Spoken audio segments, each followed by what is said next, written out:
Howdy, everyone. Happy Tuesday. Welcome to ThreadTalk podcast. Episode 65. Today we got a fun one.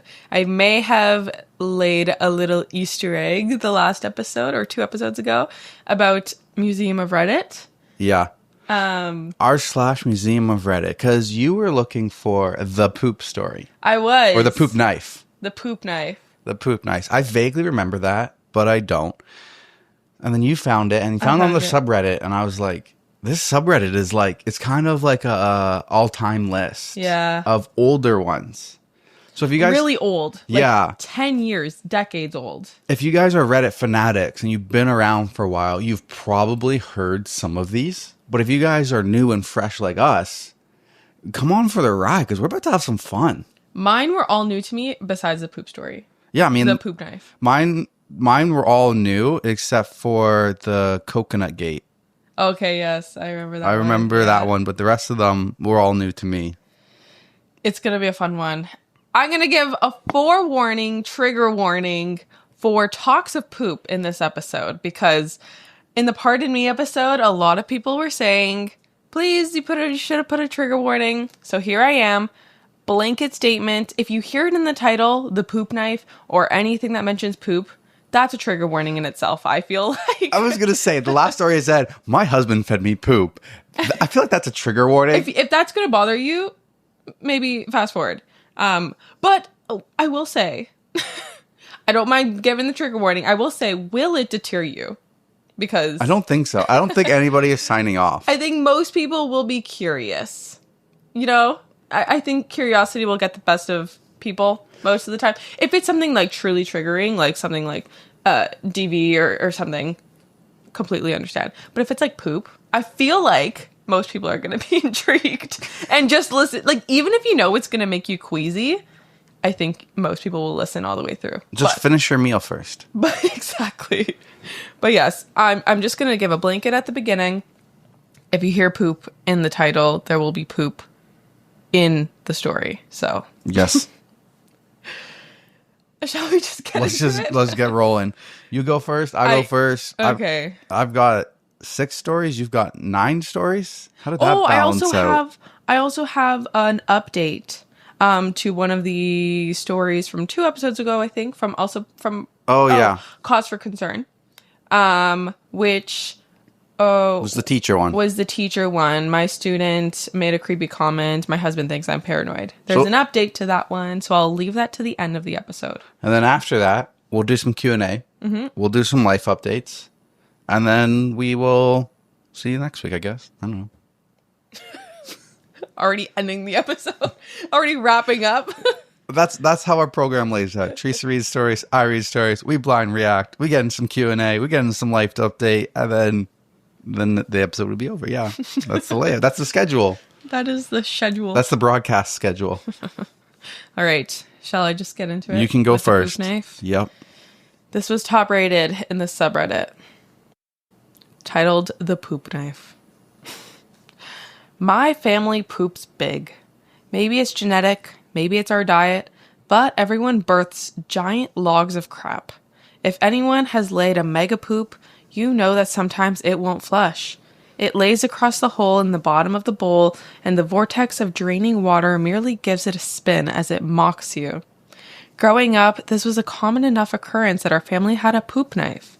It was an old rusty kitchen knife that hung on a nail in the laundry room, only to be used for that purpose. It was normal to walk through the hallway and have someone call out, "Hey, can you get me the poop knife?" I thought it was standard kit. You know, your plunger, your toilet brush, and your poop knife. Fast forward to 22.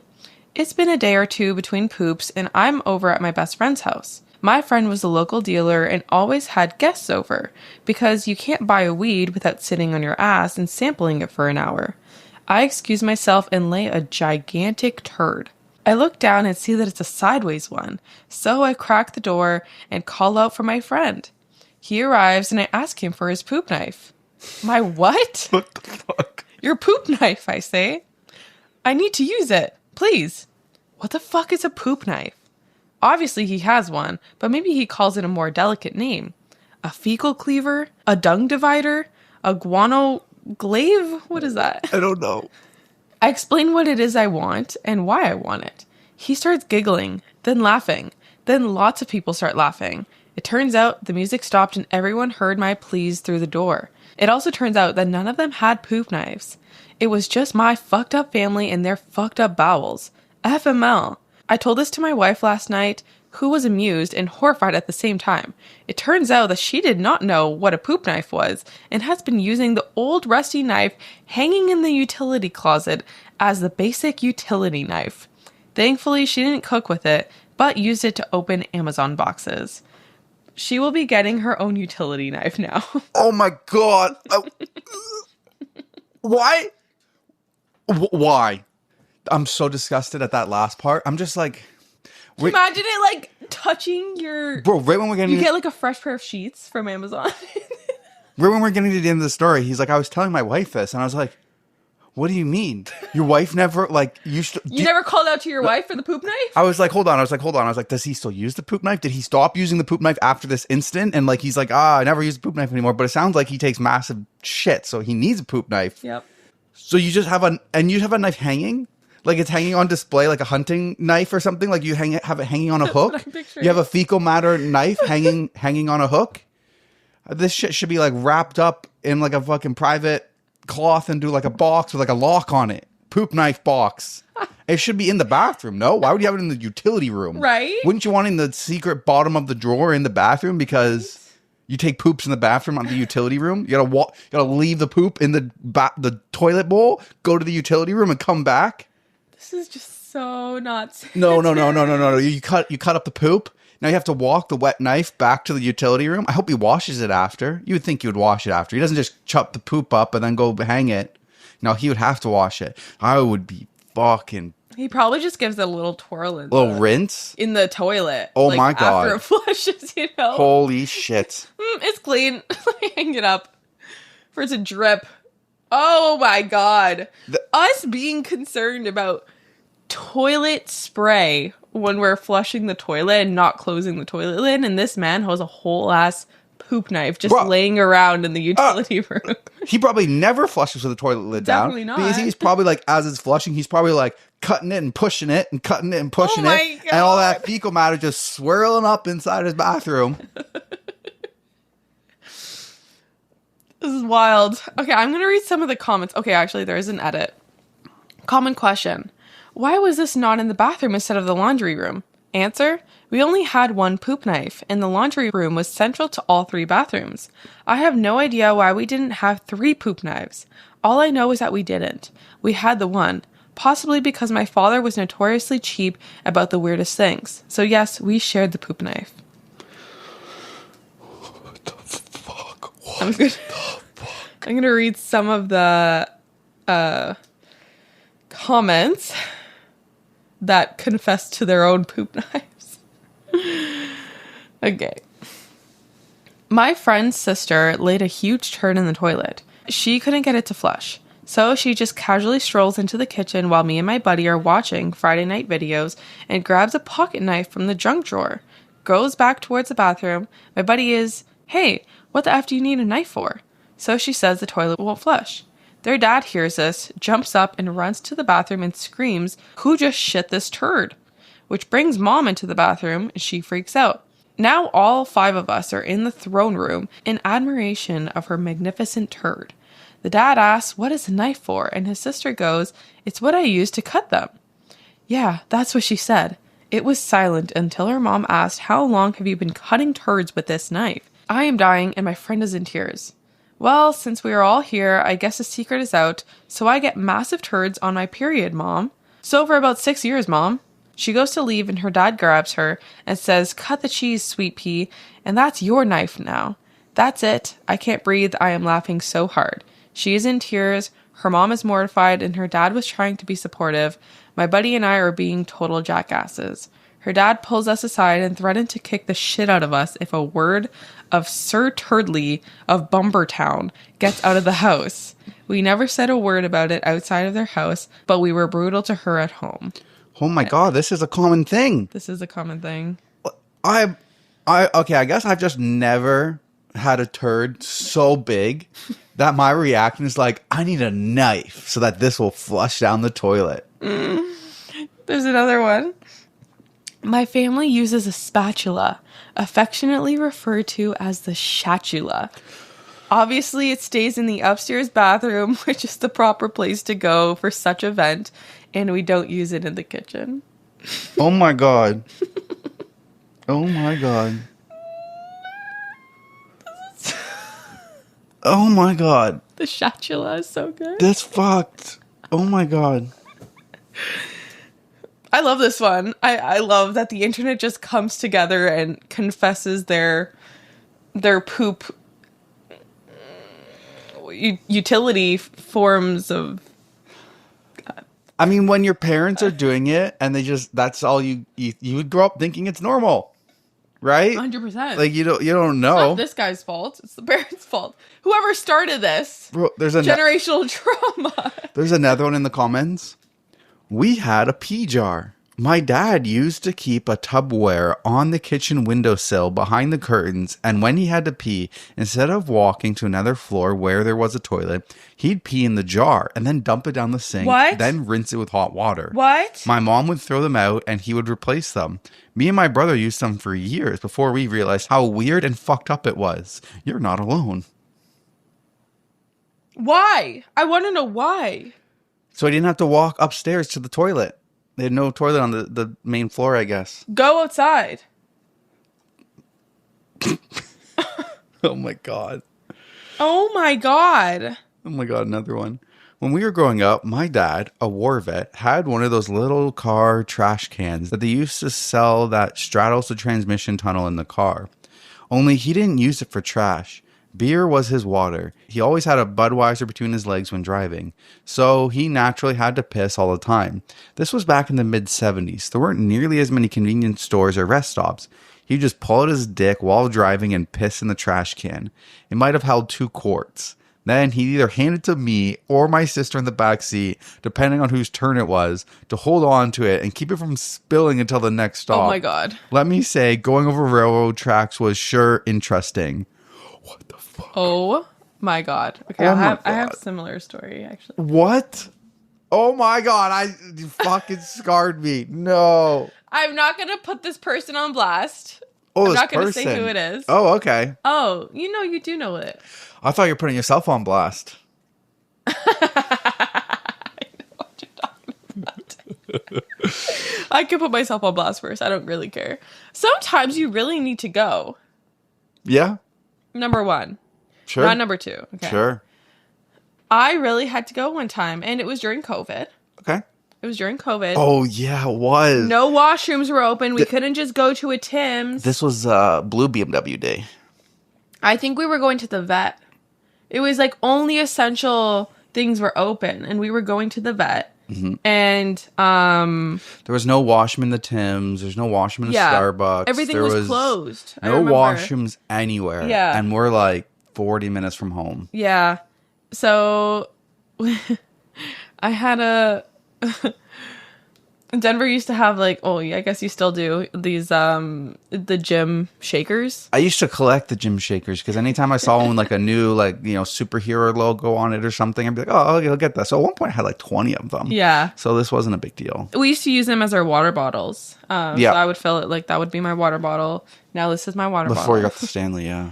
Teresa always needs to bring water whenever we go drive somewhere. Support. She needs water and she drinks a lot of water. And what happens when you drink a lot of water? I really had to pee. Mm-hmm. So we were in a parking garage. No. Yeah? No, we just pulled into a parking lot. No, I remember we were in a parking garage. It was underground. I remember it not being underground. I do. I don't. But sure. I think you're wrong. One of us is. Anyways, we were parking somewhere. I think we were in a parking garage. No, I had to find a parking lot. I remember pulling off and I found this tiny little parking lot. But it's okay. This doesn't ruin the story. Just continue. Well, as you could imagine what I'm getting at, I had to pee inside of the, what was it? Like, was it Superwoman? I think it was probably one of the... It doesn't matter. It was a good one. It was a new one, I'm pretty sure. I was upset to lose it, but yeah. Sure. And I had to pee directly in it. Luckily, the like super wide opening. It was wide, so I just like perched up on the seat in the middle of the car. I had to look away. And then what do we do with it? I think we threw it out. Threw it out. I think we threw it out in a public trash can, sealed it. Oh my god, that's probably not sanitary. No. What were we supposed to do with it? I don't know. Oh, I'm embarrassed. You could have poured it into the ground and then threw the container out, and it would have been full of piss. I don't remember what we did with it, but I don't entirely. It doesn't fully gross me out and whatever, because you know what? Like sometimes you gotta do what you need to do in public, and like as a guy, like I can just kind of like open up the door and then kind of pee in the the doorway. Yeah, that's not fair. I said that you should do that and just squat on the ground. We'll find you a little patch of grass or something, but you. No, because what if someone came? Exactly. Then you just pull your pants up. I couldn't just pee in a parking lot. Like that's no. I feel like I did the best that I could with my resources that I had. Yep. I don't judge too hard, because it's very easy for me to just kind of find somewhere to relieve myself. Right. Very difficult for you. That's right. Just a little sad we had to throw out that shaker, but no big deal. No big deal. But what was your other story then? Oh, well, I'm not going to say who this person was, but I remember going as a kid. I need that guy to narrow it down. Yeah, I was going to say, it's Louisa. No. Okay. No. We were going over to Buffalo. We were waiting in line at the border. There was so many cars. There were so many cars. It took like ages for us to get over the border to Buffalo. And someone really had to pee really badly in my car. It was a woman. Not a man. And we only had like a Pure Life bottle. Like the really skinny the really skinny openings. And this person had to pee in that bottle while all of us were in the car. I don't think it went everywhere. I think it was like she was a pro at doing this. And if they're listening, they will know who they are. I think we have a good idea. I'm not going to spell it anymore, but I've got a pretty good idea.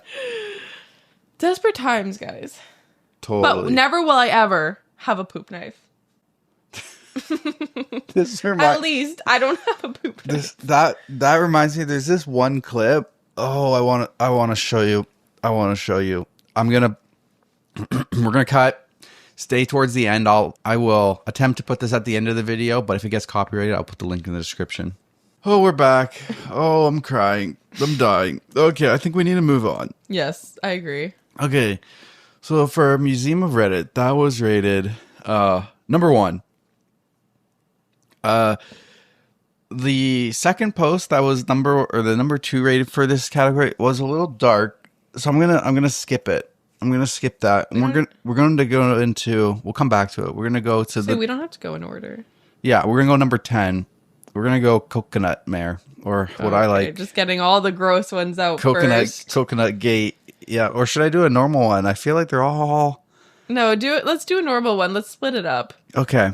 Who doesn't love good things in life? Even though I enjoy a little luxury, it doesn't always mean I can afford it. Until I discovered Quince. Quince is now my go-to for luxury essentials at affordable prices. I know I have been particularly reaching for my Quince items in my closet all winter long. Specifically, this organic cotton micro rib turtleneck that I have on right now. And I also have my new cashmere sweater that I have been loving. And both of these pieces were just super affordable. The cashmere sweater was $50. I have never heard of a cashmere sweater being that low of a price for such a luxury item. Yeah, and I love my ultra stretch smart chino pants. These have been like my default pants. They look good, they got a nice stretch in them, and they're comfortable. Not to mention my cotton long sleeve tee. Like, I'm almost wearing this thing out. Every time I need a long sleeve shirt, it's just my default now. I go straight to it. Seems like we have definitely been loving our Quince together. Yes, I've been loving those pants specifically on you. They make you look amazing. Thank you. And they look comfy. They are. I'm kind of frugal, and I love the fact that Quince offers a range of luxury essentials at an affordable price. So that's got to be my number one favorite thing about Quince.com. I tend to fall into like the fashion trends, and I buy pieces that are normally less quality, but at a cheaper price. Whereas with Quince, you're still getting that affordable pricing at much better quality clothing. 100%. There's been some stuff that you've gotten me before that were like fast fashion, they're cheap, and they just didn't fit right. The cut underneath the underarm was not good, and I ended up just like not wearing it. But at the price that we got for Quince, I'm like wearing these clothes out. I love them so much. I can't wait to place another order. Guys, give yourself the luxury that you deserve at Quince. Go to quince.com/threadtalk for free shipping and 365-day returns. That's quince.com/threadtalk. QUINCE.com/threadtalk to get free shipping and 365 days return. That's a whole year to return your items. Amazing. That's quince.com/threadtalk.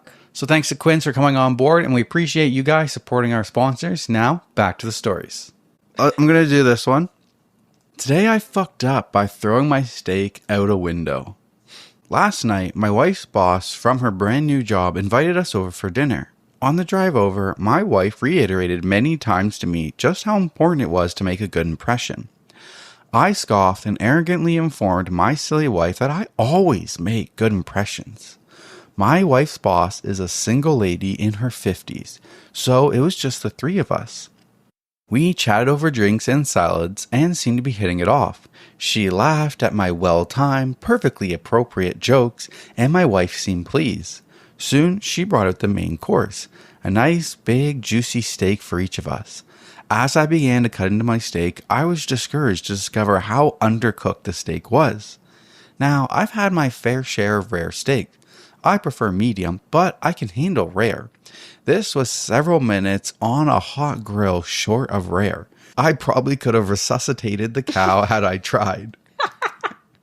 Instead, I sat there fidgeting with my knife and fork, worrying about how I was going to get away with not eating this steak. Claim veganism? No, I'd already feigned great enthusiasm upon seeing the steak. Just then, our hostess excused herself to the kitchen to take care of some dessert preparations. As I looked across the fancy dining room table at the open window of this third-story apartment, a cartoon light bulb appeared over my head. I knew I had to be decisive, realizing that she could return at any moment. I committed. I grabbed the steak with my hand, gently shook off the juice, and executed a perfect throw right through the center of the open window. Here's the big-time fuck-up. The window wasn't open. It was the cleanest frickin' window you've ever seen in your life. That is, until my mostly raw slab of steak slammed up against it and slowly slid down, leaving a trail of bloody juice in its wake. Oh my god. My wife, whose steak was a nice medium rare and was unaware of my predicament, turned, jaw dropped, and stared at me like I was an alien from another planet. This look then slowly morphed into more of a, there is no place on this planet you can ever hide from me expression of demonic anger. My wife's boss heard the thud of the steak against the window impact and came quickly. She took in the scene, the steak sitting on the windowsill, the blood trail, my empty plate, and then gave an inquisitive, puzzled look. I just didn't know what to say. It felt like a minute of silence, but was probably 3 to 4 seconds. Finally, the best thing I could manage was, I'm so sorry. I'm such a klutz. I don't know. I was just cutting it and it slipped. Just ask my wife. I'm really a klutz. Right, honey? There was no help coming from that direction. I will clean this up. I can't believe this. I am so sorry, etc., etc. Both women continued to stare at me like I had escaped from the loony bin. As I smeared the blood around the window with my cloth napkin, dusted off the steak, and continued to mutter my incoherent explanation, I knew no one was buying the story.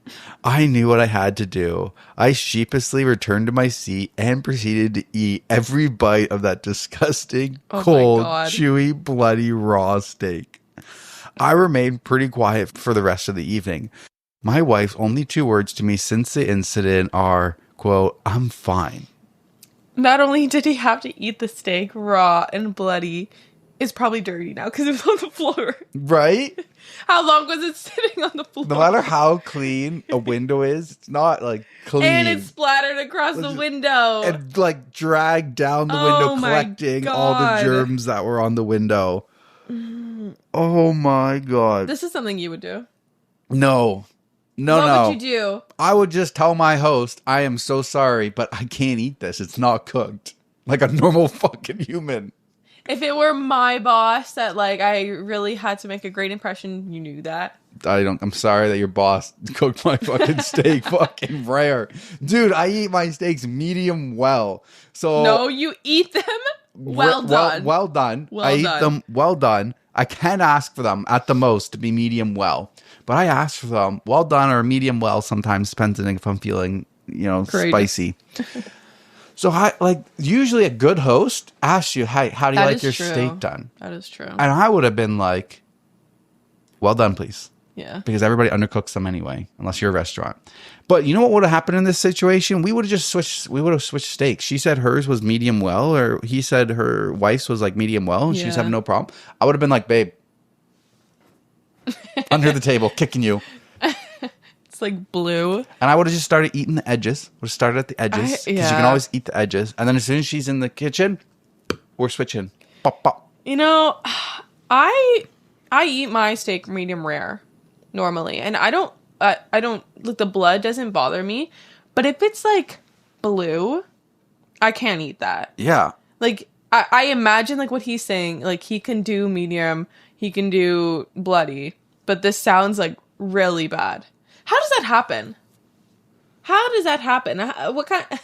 How does one turn out good and the other one like was just thicker? But like, if you're gonna cook steak, I don't know. I feel like you should at least, like, if you're gonna cook steak for other people, for like people that you're not around all the time, like guests. I don't know. I feel like you should know how to cook steak. I feel like whatever you're like, even like steak or burgers or whatever beef you're cooking, like usually you ask your guests, like, hey, how do you like it done? Yeah, that too. And I will say, cook the shit out of it and drain the juices out of it. I like it dry as fuck. Denver likes it like literally raw. I'm sorry, not raw, but like hard as a rock. No. Yes. I don't like it hard as rock. Yeah. I like it chewy. No. I like it to have no pink or red or blood coming out of it. Okay, but even your chicken, you don't like juice. You like it dry. Well, juice just, not 100%. Sometimes it can be juicy, but too juicy, it makes me feel like it's not cooked enough, and it makes me queasy. When it's dry, it makes me feel like it's been well done. You like cooked. Dry chicken. It's cooked. Not like dry chicken, but I can handle it. I can't. I think with the steak, like I grew up, most steak I had growing up was like my grandmother, and she would always broil like a skinny New York strip, so it wasn't very thick, and she would broil it, and it came out and it fell apart very nice, and it was always brown. There was never any red. It was always broiled. It was never cooked on a pan. She only ever broiled her steaks, and they came out freaking amazing and not chewy, but like, fell apart, and there was no pink. So that's why I just like all my steaks to be not fucking red. Fair enough. The one time I went out to that place that I went for Harbor 60 in Toronto, because I had they took the sales staff out at BMW, and I was like, hey, can I get my steak well done, please? And he's like, sir, we can't do well done.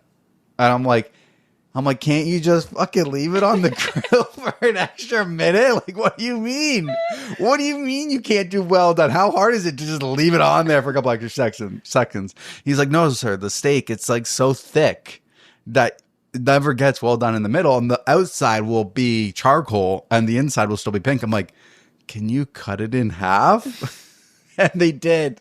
And it came out. So embarrassing. It came out to me in 2 pieces. And I got some weird look from the servers and everything. Yeah. But like, and then didn't he bring you like the scraps too, like the well done scraps? Didn't you? I don't know. No. Remember. They were giving out the pieces of Wagyu. Everybody, and when he was giving, like, they sliced up the Wagyu kind of like as an appetizer, and he came to me and he's like, "Don't worry, I saved you the end piece because it's the most well done." I was like, "Bro, you're my man. Thank you, thank you." I will say the best steak that I think I can remember having was at Chop in Vaughan, their filet mignon, medium well. That's the best steak. It was so good. I want to go back because their drinks are also really good. When my Zeo took me. No, the Harbor 61 was kind of shit because I had the Wagyu though. Well, they overcooked it because I was so insistent on well done. Yeah, they did overcook it, of course, and it was overdone. It was well done, perfect. Oh my god, it was so good. They didn't know how to do well done, so they well done it. They didn't know when to stop. So. But I will take an over well done steak and be happy with it versus it's red in the middle. Bloody, yeah. I can handle a little bit of pink now, but I can't handle red. Yeah. Oh, man. Okay. Top comment on this post. This would be an excellent Windex commercial. That's so funny. I get it. It was so clean. Yeah. There was one person that commented, which was exactly what I was thinking when I read through it, and said, one question, OP. Let's say the window was open and the steak was gone. She returns a minute later. What, you just told her you devoured it? Like, I was thinking that too. I was thinking that too. I'm like, bro, your steak is going to be gone. You're also, not, like, how did you eat it that fast? Also, when you leave, are you going to go grab the steak out of her bushes? I would imagine some dog getting walked has happened the happiest day of his life. No, but like, what if she then leaves her home? But what if it was and finds it? What if it was in the backyard? Yeah. 3 stories, but like it doesn't go to like a sidewalk. It goes to like her backyard, her bushes or backyard. Yeah. 2 days later, she's just like, why is there a fucking steak in my garden? Oh, God. Yeah, he fucked up. Yeah, that was a big fuck up. Big fuck up. The Today I Fucked Up ones are so well written by people. They put so much, like, just the words that they use are just, I don't know, I always find that with the Today I Fucked Up ones. Like, they make it so dramatic. I love it. Because some stories are very hard to read. Yeah. Okay, over to you. All right, this is the wife's version. Damn. Today I fucked up. Today I fucked up by allowing my husband to come to dinner at my boss's house. I had just gotten a brand new job that I was really excited about, so I was delighted when my boss, who I had been trying to establish a rapport with, invited me and my husband over to her home for dinner. Well, mostly delighted. My husband is, well, he's the sweetest, but he has a history of doing really dumb shit. Because of this, I was worried about him coming along. By the time the day of the dinner arrived, I had become so anxious about it that I actually floated the idea by my boss that I wasn't sure if he would be able to make it. She was clearly taken aback and responded, "Oh no, I really hope he can. I have a dinner for 3 all ready to go." Upon seeing her dismay, I assured her that I was sure he could find a way to be there. Try to get him out of it. Oh my God. Well, we made it over to her apartment on time, and things actually started out really, really well. It was actually just the 3 of us, which surprised me somewhat, but made me a little less concerned about my husband, as crowds really tend to bring out his unpredictability. I had just started to finally relax and was a couple bites into a deliciously cooked steak when things took a horrible, horrible turn. My boss had just stepped into the kitchen to check on dessert when I noticed something odd out of the corner of my eye. It was one of those things where you know something strange is happening in your peripheral, but you're just not sure what. You have to look over and focus your gaze to really comprehend it. I look over at my husband and see him holding his steak in his hand, hovering it just an inch or 2 above his plate. Before I had a chance to fully comprehend what I was seeing and verbalize something that might have saved us all from the coming horror, he threw his steak, baseball style, across the room, straight into the dining room window. It hit the window, making a loud noise, and slowly slid down. I will say in my head, I was envisioning it like a frisbee throw. Yes. Like frisbee throw. Yeah. But I'm like, bro, wound up like a baseball and just chucked it hard. Now my husband does dumb shit. I already told you that. But he's not a crazy person. Usually when he does dumb shit, I at least understand what he's thinking. There's usually some semblance of rhyme or reason to the dumb shit. In this case, I was just dumbfounded. I couldn't believe my eyes. I couldn't wrap my head around what was going on. I stared at him with what must have been the most confused look and watched as he stared back at me, an expression of utter horror painted across his face. I couldn't make any sense of what was happening, but I also didn't have time to try. I heard the footsteps of my boss coming to see what the sound was. It suddenly sunk in that it didn't matter why he did what he did. He did it, and we were all about to come face to face with a very awkward situation. I could feel the anger flush through my face. For a brief moment, I contemplated trying to help my husband get out of this. But no, this was his dump shit bed, and he could lie in it. Not like there was any possible recovery anyway. My boss walks in and sees the steak lying on the windowsill. It didn't end up on the floor, it ended up on the windowsill. There's the fucking longest, most awkward pause where we all just sit there frozen. My boss and I staring at my husband, forcing the ball in his court as the cringe just hangs in the air like ocean fog. Oh my God. He finally manages to mutter some incoherent garbage about being a klutz and even trying to get me to back him up. I leave his ass out to dry in the deafening silence. He makes a poor attempt at cleaning the window and retrieves his steak. Mercifully, my boss asks me a question about work and we both dive eagerly into conversation. We all resume the rest of the evening pretending that he isn't there, a sort of unspoken agreement by all that this is the only way to move forward. As soon as we get to the car, my husband turned into a nervous chatterbox trying to explain himself. Turns out the dumbass didn't like the way his steak was cooked. Rare. And, get this, he thought the window was open. My husband, ladies and gentlemen, tried to chuck his steak out of a 3-story window. He thought that was a reasonable solution to being served an undercooked steak. A year or so later, my boss hosted a Christmas party for the company at our newly built home. My best friend, Jenny, was my +1. Oh my God. Oh, it's good to have that other perspective on there. That's hilarious. I couldn't imagine you doing this. I would not be able to show face again. Oh my God. Right? Oh God, especially me, like, who cares way too much about what people think. Oh my God, you'd be mortified. No. I would have to quit my job, unfortunately. Right? New job time? All right. I would love to hear the boss's perspective. Right? Right. All right. Well, since that was kind of your story, should I go again? No, back to me. Oh, okay. All right, so this is another one coming from Museum of Reddit. I did heroin yesterday, and I am not a drug user and have never done anything besides pot back when I was a teen. Ask me anything. It comes in from r/IAMA. I've never been a drug user. I drink once in a while and smoked pot years ago, back when I was a teen in high school a few times, and that's it. I'm 24 now, have a master's, and a well-paying full-time job. Yesterday, I was walking through Washington Square Park, where I pass every day, and there are always people there looking to sell drugs. Not in the park anymore due to cameras, but it is well known you can meet a dealer and then do the transaction elsewhere these days. They usually don't solicit drugs to you unless you stop to stand around near one of them for some reason or look like you're looking for something. Yesterday, I happened to stop by a row of benches to check some messages on my phone when a dealer on the bench to my right asked me if I need anything. My life has been pretty boring the last few years, and I feel like I haven't really lived, taken any risks, or done anything crazy, so I figured, what the hell, maybe I'll buy some pot. It's been a while. Jeez. I said yeah, and after asking me several times if I'm a cop, he gives me his number and tells me to meet him at a fast food place several blocks away, and he will hook me up. I say alright, and nervously check to make sure I have cash, and go meet this shady looking dude. We sit down. After he hounded me asking if I'm a cop, he asks what I need. I tell him I just want a dime bag, and he says something like, nah, sorry man, I can only sell half ounces. You can take that, and I've got some Coke and H. At this point, I didn't want to buy a half ounce of pot. I probably never smoked more than an eighth of my life, but I started considering his last words. Heroin.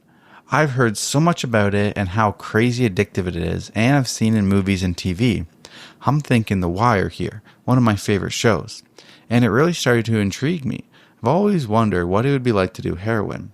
Out of nowhere, I say I'll take the H, and we do the deal there. I give him the cash on the table, and he slides me a small order of fries with a little stamped wax baggie in it, and he tells me to let him leave first.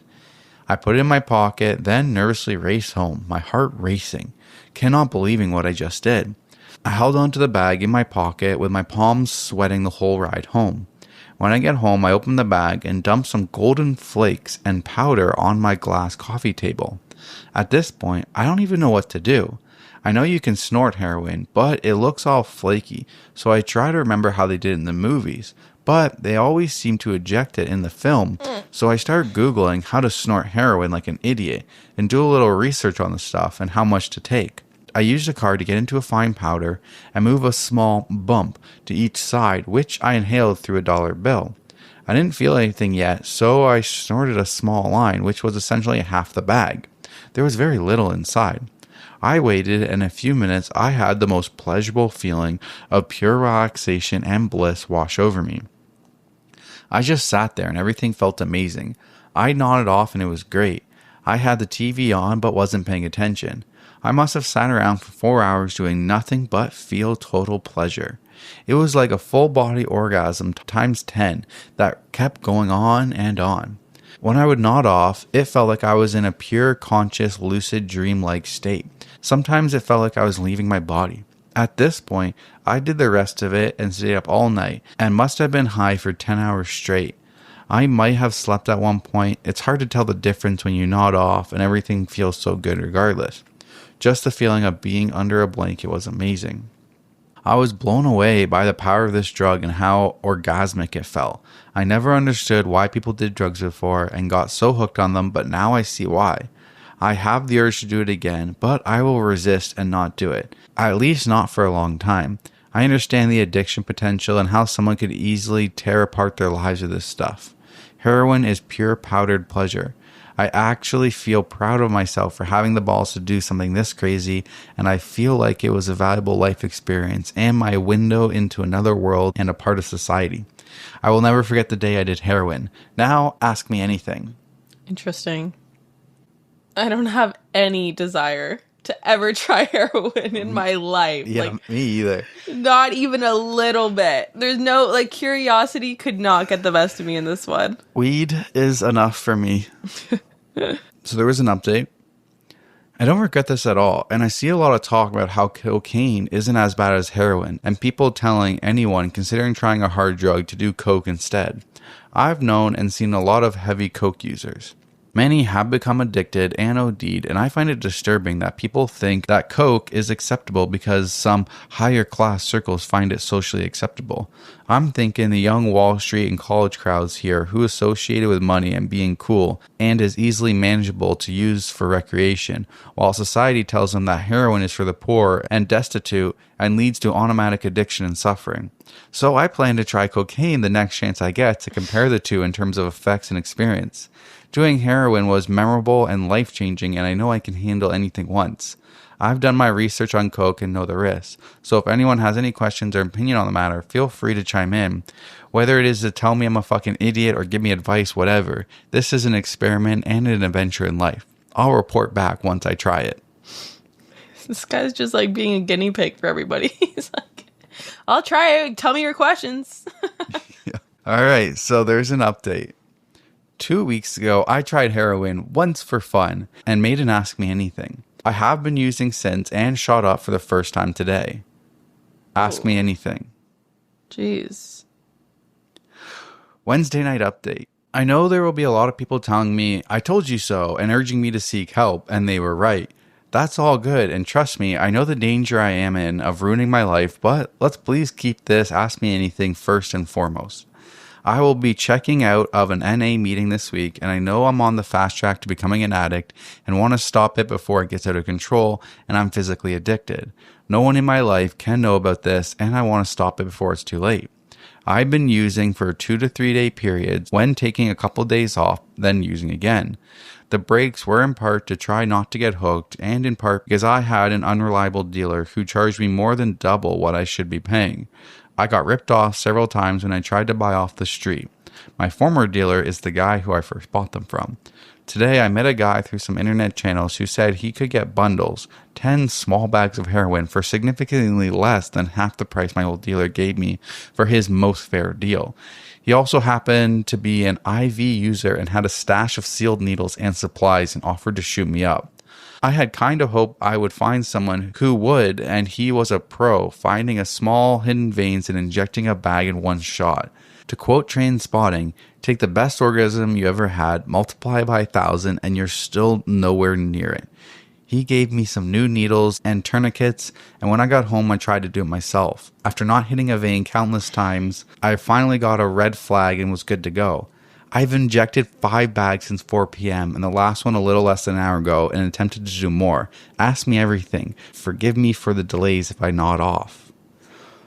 Yo, this dude went from experimenting to just full-on addiction. So the reason that this was in Museum of Reddit and the summary that they give you is, in September of 2009, a Reddit user made a post about his first use of heroin. He snorted some and thought it was great, but was going to avoid doing it again to avoid becoming an addict. Within a fortnight, he was addicted and then injecting. Within a month, he'd been admitted to a psychiatric hospital due to overdosing on fentanyl, basically super heroin, antihistamines, epilepsy medication, and temazepam, and another opioid, and required several doses of Narcan to be revived. 2 days later, he was off to rehab. During the year he spent posting these updates, they mostly flew under the radar, and most everyone who actually saw them forgot about them. Until 7 years later, he dropped in with another update to say he's been clean for almost 6 years and that his life is going well. That's wild. This is insane. Just, oh yeah, I was in the park and this dude mistaked me, so I just thought I would try H because I had heard was super addicting. And then it was. I hope this deters people. I hope this is like... I hope it does. A lesson. Right? For people to never, ever try it. So when he was saying in the first story, he was like, I'm proud of myself for trying this cool thing. Like... I'm like, dude. Why? Go for a hike up a mountain and be proud of yourself for the view that you saw at the top. You'll get a dopamine rush from that. Don't be proud that you tried heroin for no freaking reason. This is wild. I guess this is concrete proof that the movies are right and that it's very addicting and that you will ruin your life for it. And once you start, it's very hard to stop. Yeah, don't do this, guys. Don't do drugs. Don't do this. There is like, the link will be down below if you want to go through his journey of all his posts. There's so many more updates. There's so many more posts that he has under his account, but I don't want to read any more of it. Yeah, this was a hard listen, honestly. It was. Yeah. It was tough. This r/museum of Reddit has like all the corners of Reddit. All the dark sides. All the dark sides, the crazy sides. There's like one of the posts is even on the freaking Gamestop Saga. Like there's a lot. This post was from 16 years ago. Yeah. I didn't even know Reddit existed 16 years ago. I had no idea. So 16, I would have been 10. 15. Yeah. I would have been in high school. I would have been 10. I didn't know Reddit was a thing in high school. Right? Damn. That's crazy. All right. Back to you. Okay, I have like a really short one that I'm going to read too. Okay. This one is just a comment. So the title is in the Ask Reddit subreddit, and it says, "You can have sex with one real person from all of human history. Who is your ultimate lay?" Top comment says, "I'd like to have sex one more time with my wife who passed away from cancer 9 years ago. My body yearns for her. The ultimate downside of finding the one is she may die young and leave you wanting." That is so fucking sad. Jeez, yeah, that's heartbreaking. So sad. Okay, that's heartbreaking. Okay, so the comment that is in the Museum of Reddit is a comment replying to this comment that says, "I also choose this guy's dead wife." What the fuck? What the Yo, that got more upvotes than the OP comment and the OP post. That, like, best Reddit reply ever. Bro, I would be so mad if someone said that to me. What the fuck? That's so disrespectful. I would be so mad. That is kind of. That's very disrespectful. Okay, anyways. Next one. Today I fucked up by enraging the parents of my girlfriend by pretending not to know what a potato is. Let me tell you that I have made a bad mistake this evening. My girlfriend, who let me tell you is only my second girlfriend of all time, said I am invited to dinner with her and her parents. I was very aghast, nervous, and bashful to be invited to such a situation, but I knew it must be done. I met them nicely, I should tell you, and it started off in a good way. The idea slapped my mind that I should do a comic bit to make a good impression and become known to them as a person who is amusing. When I saw the baked potatoes were served, I got the idea that it would be very good if I pretended I did not know what a potato was. That would be funny. Well, let me tell you, that backfired on my face. I'll tell you how. So, first when the potato became on my plate, I acted very interesting. I showed an expression on my face so as to seem that I was confused, astounded, but in a restrained way, curious and interested. They did notice and seemed confused, but did not remark. So I asked, "This looks very interesting. What is it?" They stared at me, and the mother said, "It is a baked potato." And I was saying, "Oh, interesting. A baked... What is it again?" And she was like, "A potato." And I was like, "A potato? Oh, interesting. Never heard of a potato. Looks pretty good." And then they didn't see I was clowning, but thought I really did not know what a potato is. So I knew I would be very ashamed, humiliated, depressed, and disgusted if I admitted to making a bad joke. So what I did was to act as if it was not a joke, but I committed to the act of pretending I didn't know what a potato is. They asked me, very incredulous, did I really not know what a potato is? That I never heard of a potato? I went with it and told them, yes, I did not ever even hear of a potato. Not only had I never eaten a potato, I had never heard the word potato.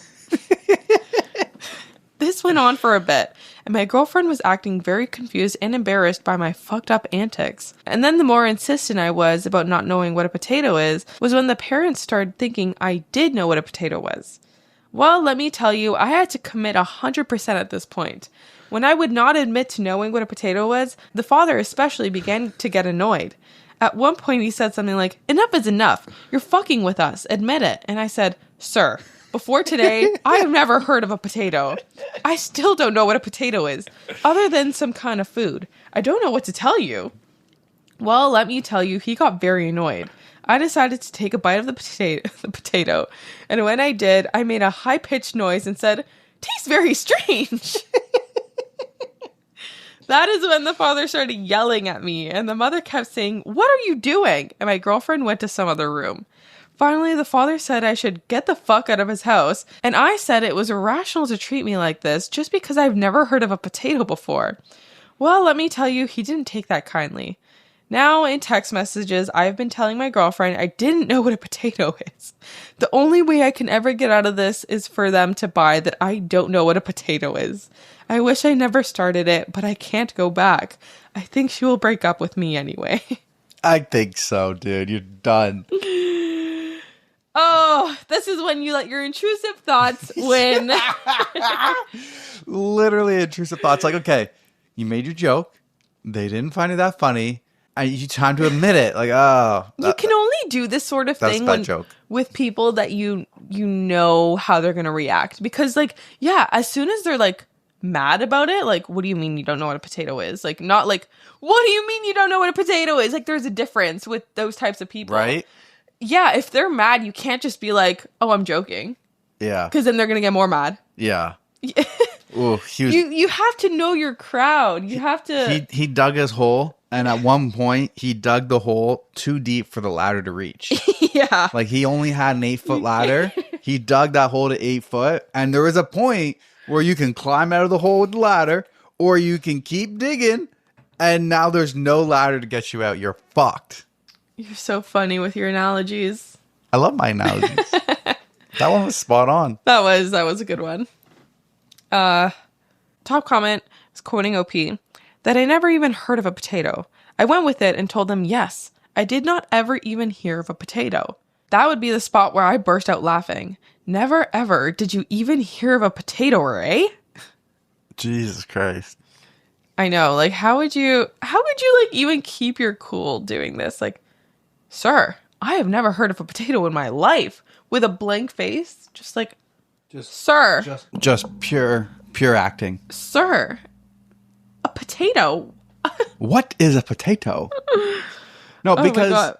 A potato is like the most common food. It's so common. But Like, I think the biggest thing is like he thinks he's doing a good job acting.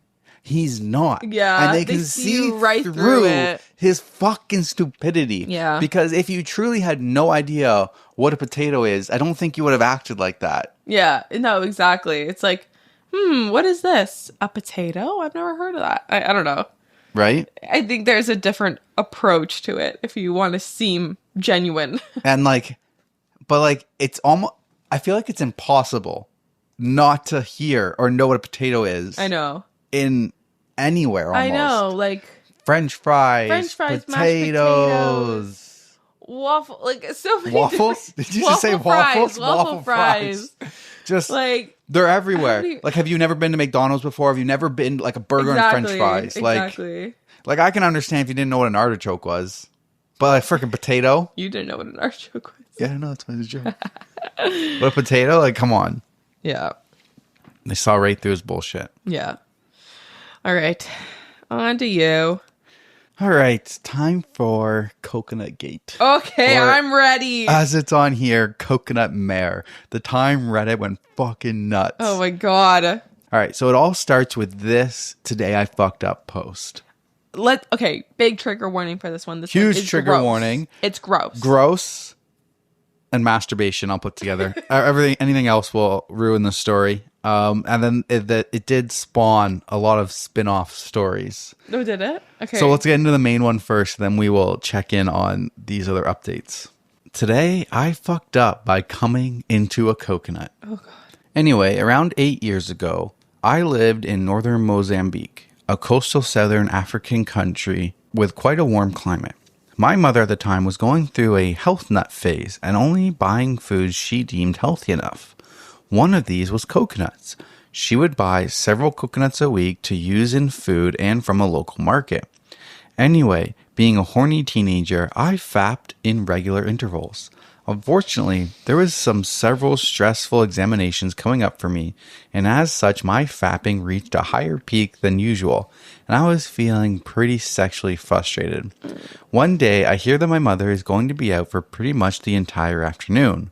Horny me decides that it would be a fantastic idea to fuck a coconut. Honestly, to this day, I can't fathom why I thought that would be a good idea, but my train of thought back then was clearly somewhat clogged. I end up grabbing the coconut drill, and through 20-ish minutes of concerted effort, I end up creating a hole large enough for me to stick my porker into. I decide it requires some lube, and I grab the nearest slippery thing, some butter, before shoving it into the coconut, falling shortly by my meat. I fuck the coconut, and it actually feels pretty damn good, so I blow my load, shove the coconut under my bed, and continue about my day. Sorry, his words for his dick are just making me so disgusted. Like, porker? That's disgusting. My meat? I don't like these words. I don't like those words. For the next week, the coconut is my savior. Whenever I want to get off, I simply take it out and fuck it in its delightful tight hole.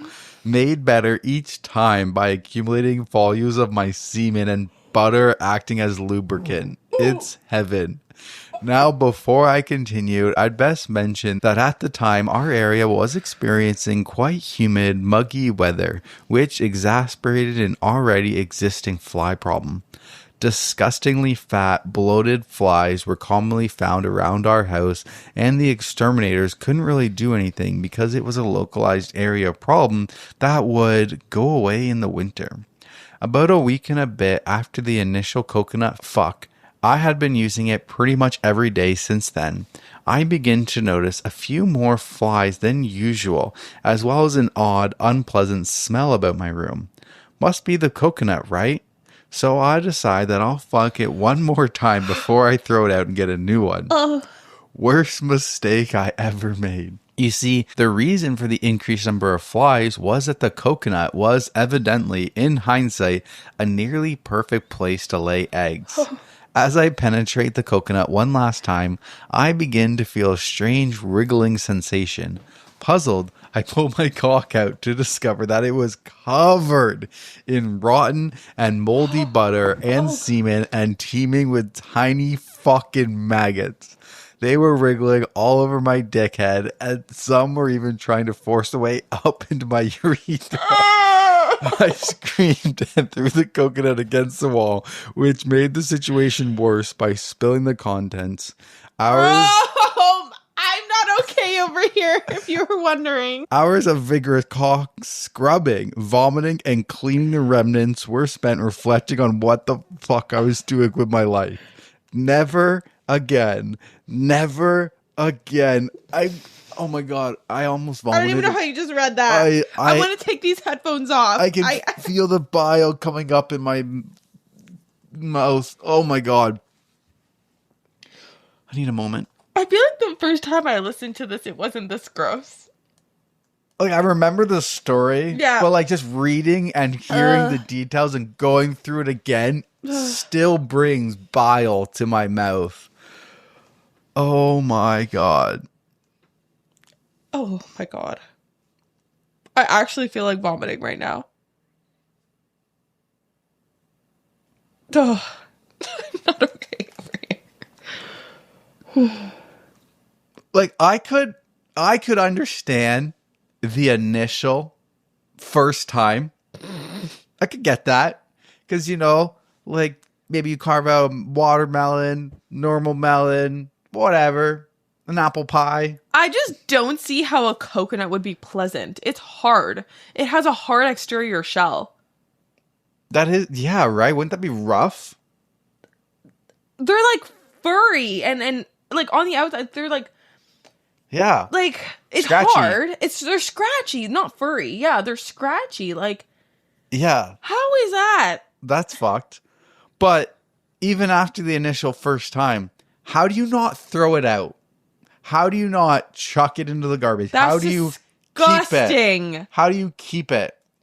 TLDR is don't fuck coconuts. I don't think that's your problem. That's not really your biggest issue here. It's the fact that you fucked it. Multiple times. Didn't like throw up. And like, you could at least wash it out. I gotta throw up. Throw it under the tap and wash it out. Oh my God.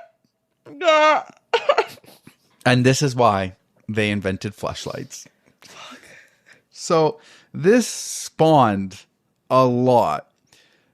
The TLDR was that someone was using the coconut as a fleshlight and it began rotting and got maggots all over himself. Well, it was widely popular and spawned many similar stories, even inspiring people to try nature's fleshlight for themselves. Here are some examples. Oh God, there's more. Today I fucked up by not cleaning up after fucking a coconut. Okay, so I was oddly aroused by all of these coconut today I fucked up.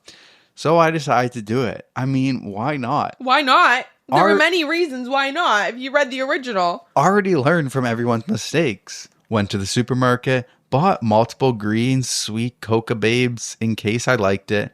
I made the hole a little bit bigger since my head was abnormally bigger.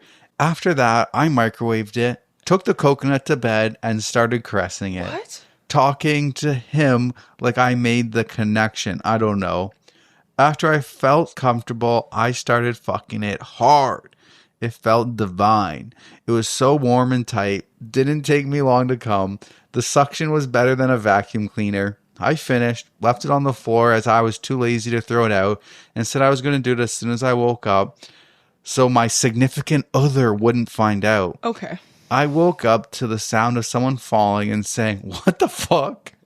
Me, "Are you okay?" Him, "Yeah, I just slipped on something." I started panicking when he bent over and started touching the wet spot on the floor and he smelt it. Him, "What the fuck is this? If you come on the floor, at least fucking clean it. I'm going to be late for work now." He stormed out of the room and closed the door really loud. Sad face. Coconut rolled over under the bed. He doesn't know I'm a coconut fucker and he is ignoring my texts. Sad face. I'm going to throw it out and apologize when he gets home. Sad face. The sad faces. Oh my God. Guys, let this be your lesson. Literally. Don't fuck a coconut. Literally. Don't let curiosity get the best of you. Please stop. Please stop with the butter, the coconut. Just what happened to your hands? What happened to good old-fashioned Right? hands? Oh, my. There's another one, though. Today I fucked up by trying to fuck a coconut. I know. If you're reading this, you probably think I'm an idiot. And you'd be right. But we've had 3 lessons. I thought I knew better. I thought I could learn from the failures of the past 3 and achieve greatness. I was a fool. 1. Throw the coconut away. Okay, no problem. 2. Cut a big enough hole. Okay, I'll remember that. Don't want to get stuck. 3. Don't be allergic to coconuts. No allergies here, so no problem. Oh, God. So I'm all set. I buy the coconut and I return home. I don't have a coconut opener or know what that is, but I have a big knife. Things are all set, but coconuts are surprisingly hard to get into.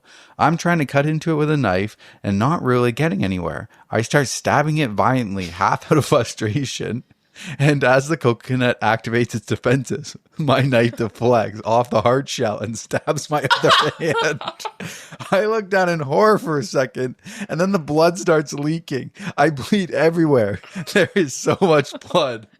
I'm cleaned up mostly now, but take my failure as a precautionary tale. Fucking a coconut is a very dangerous game, and many have failed before Exactly. you. I don't have a coconut opener. What the heck is a coconut opener? Something that drills a hole in it. That's so funny. There's a bunch more that got deleted, but like he said, I don't have an allergy. Did someone discover they have an allergy after guess this? And so. it swelled up and wouldn't come off? Oh my God. Okay, I think we've had enough of coconut mare. #CoconutGate. All of this to say, Careful where you put your penis, dude. don't leave. Just use your hands. That's it. That's all I'm going to say. Just buy a flashlight. All right. Back to you. Yes. This one is titled Post-it Notes Left in Apartment. On the 15th of April, I found a yellow Post-it note in a handwriting that wasn't mine on my desk, reminding me of some errands I had to do, but told literally no one about it. While odd, I chalked it up to something I did in my sleep, thinking maybe in my half-awake state I scribbled it so it didn't appear to be my handwriting. I threw it out and thought little of it. On the 19th, I found another Post-it note on the back of my desk chair in the same handwriting as a previous note, telling me to make sure I saved my documents. I was freaked out, but there were no other signs of a break-in, so I set up a web camera in my house aimed at my desk and used a security cam app for it to record after detecting movement. On the 28th, I woke up to find another Post-it note, this one saying, "Our landlord isn't letting me talk to you, but it's important we do." I immediately checked the webcams folder on my computer and found nothing from the night before, but my computer's recycling bin had been emptied, which I am certain I did not do recently, indicating someone had noticed the webcam and deleted the files. They were just saved straight to a folder on my desktop called webcam. Today, on the 1st of May, I found another Post-it note, this time on the outside of my door with nothing written on it, and there also appeared to be Post-its on many other doors in my apartment complex, all blank in varying colors. Do I have legal recourse here? I have no proof except for the Post-its, but those are written by my pen and on my Post-it notes, so conceivably I could have faked them. Would contacting the police get me in any trouble if they can't determine an outside source of this? I just want to make sure I am not wasting anyone's time. Should I consult my landlord? Those also living in my complex? I'm sorry, but do you have someone living under your freaking bed? If I go to my computer and my webcam, it's one thing if you open up the file and it's like, oh, nobody was there. But you go to your webcam and the file for last night is gone and deleted. That doesn't happen by itself. That means somebody was in your room. Why is he so calm? He's not. I'd be freaking out. I'd be calling the police. I would be calling the police instantly. It wouldn't be, I don't need to go online to ask anybody questions. I am calling the police. Somebody was in my room and they deleted it.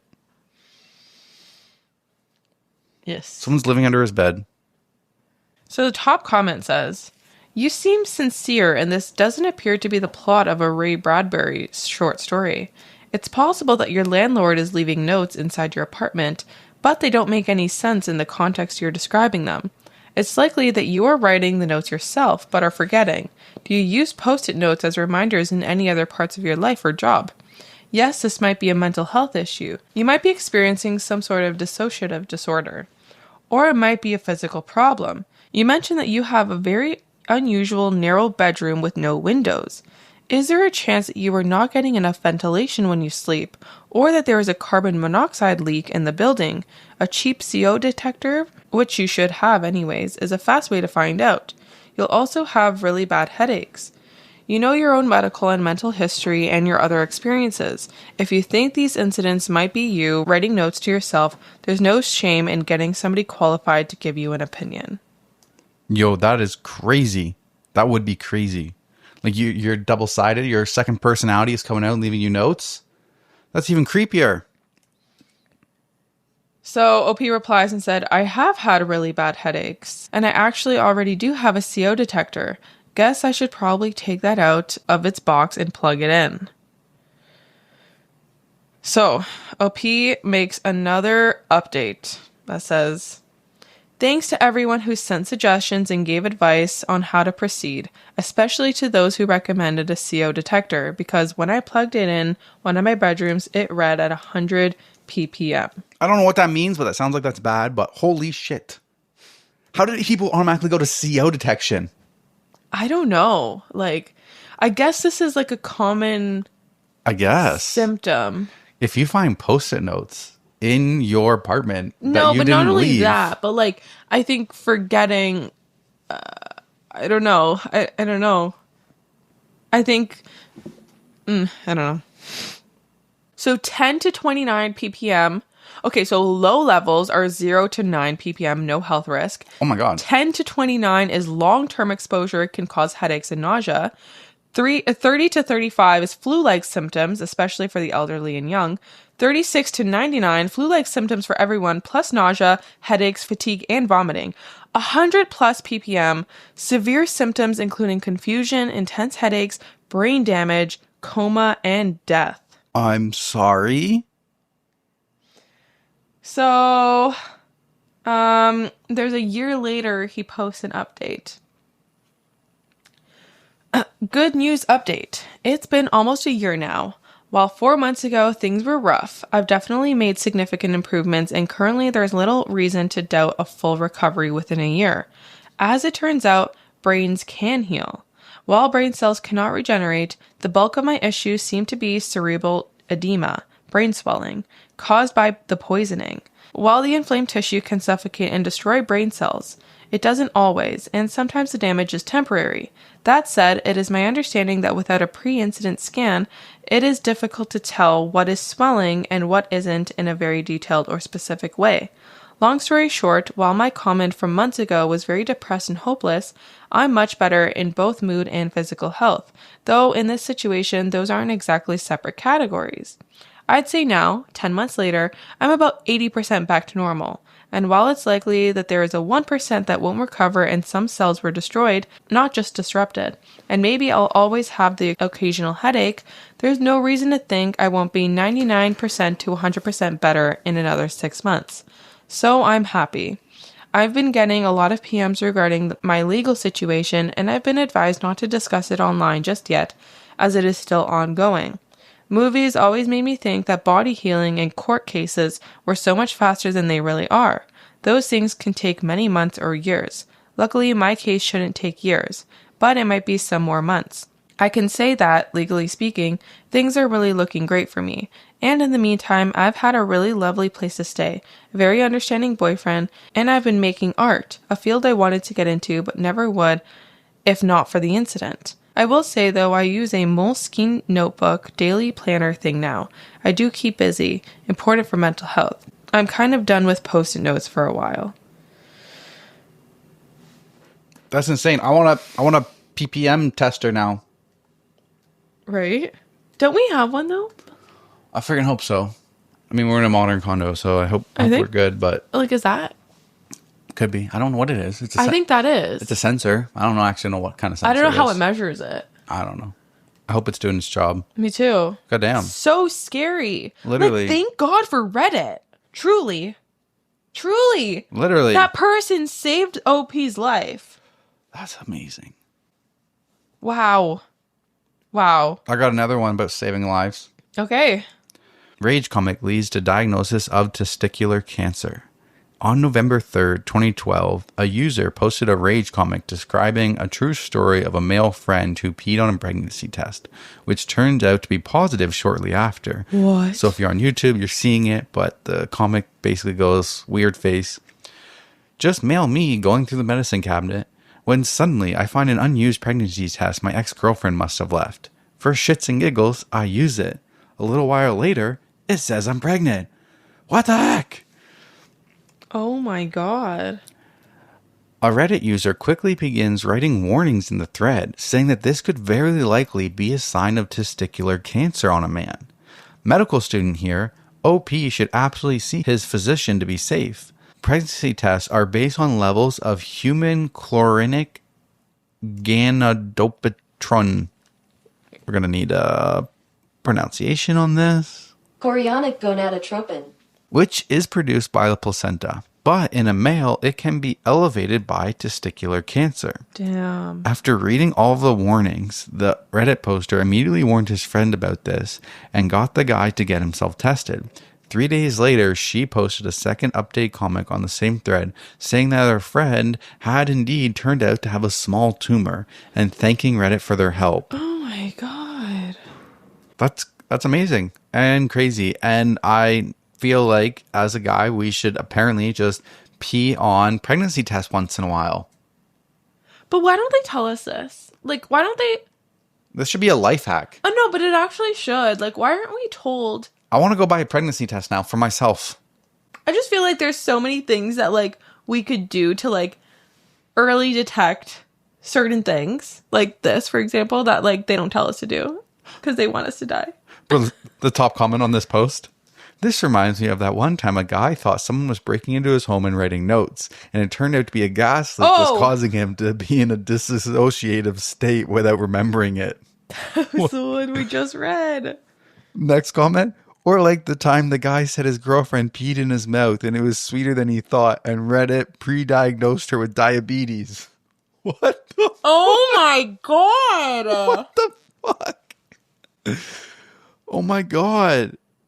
That's crazy. What the I'm gonna pee in your mouth now. No, thank you. No, thank you. No, thank you. Oh my god. Oh my gosh. Another post. Don't forget the girl who thought she was being drugged by her boyfriend, but it was bed bugs. Damn. Reddit really be out here saving people's lives. Right? That's crazy. Okay, moving on. Me? My husband, male 26, sent me, female 26, an immature inflammatory email as I was driving to the airport for a 10-day work trip. Now he has cut contact. My husband and I have been together for 5 years, married for 2 of those years. We just bought a house 5 months ago. No kids yet. Our lives have been crazy busy though. We spent all spring renovating our new home. At my job, I was given nearly double my usual workload after some of my colleagues were laid off. I gained some weight in the winter and have been busting my ass at the gym to get rid of it. Yesterday morning, while in a taxi on the way to the airport, husband sends a message to my work email which is connected to my phone. He's never done this. We always communicate in person or by text. I open it up and it's a sarcastic diatribe basically saying he won't miss me for the next 10 days I'm gone. Attached is a spreadsheet of all the times he had tried to initiate sex since June 1st, with a column for my excuses, using verbatim quotes of why I didn't feel like having sex at that very moment. According to his document, we've only had sex 3 times in the last 7 weeks out of 27 attempts on his part. This is a side of him I have never seen before. Bitter, immature, full of hatred. In person, he'd been acting normal the whole time, maybe a little standoffish in the last week. Completely out of left field. Our sex life has tapered in the last few months, but isn't that allowed? We're adults leading busy, stressful lives. I cook for him, I do his laundry, I keep our house clean and tidy. It's not like our sex life was going to be this way forever. It was a temporarily slow down due to extenuating circumstances. I immediately tried phoning him 3 or 4 times before getting on the plane. No answer. When I landed in my destination city, I tried calling 2 more times. No answer. I texted him saying we needed to talk and he needed to call me at his earliest convenience. No response. He's never intentionally ignored my communications before. I pretty much stayed inside my hotel all evening waiting by the phone, then cried myself to sleep. It's now morning and he still hasn't contacted me. I am supposed to be out visiting clients for the next 9 days on behalf of my company, and I am an emotional wreck. Why is he putting me through this? What the hell am I supposed to do? What a piece of shit. Okay, right? Like maybe he could try doing his own laundry and freaking cooking for her once in a while if he wants to get some. Piece of shit. I was 100% on OP's side. Comments? Not on OP's side. This one actually enraged me. Top comment. Wait, I'm confused. So right now we're on OP's side? Yeah. Aren't we? And you're saying the comments are going to be... On the husband side. Oh, wow. Okay. Top comment. LOL, you guys think this was an attempt for the husband to seduce OP? The email is that of a man who is equally desperate and angry. A man who encountered so much unacknowledged rejections that he needs to count them. Let's put it this way. He started documenting sex attempts 7 weeks ago. When do you think the sex actually tapered off? I'm guessing several months before that. I really don't believe it was as out of the blue as OP would like us to believe. Oh, I guess that is a fair point. Like, it would have started a long time ago before he recorded. And, like, there is... But communicate. Right? Communicate. Come on. There's obviously a reason that she...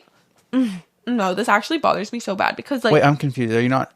Did you not just say that you were going to be not on OP's side after the comments? I am on OP's side. You said you were not going to be on OP's side after the comments. No. I'm saying the comments are not on OP's side. The comments are not on OP's side? Yes. That's not what I said before. Okay, sorry. I was confused. I thought you were not on OP's side, and I was trying to understand.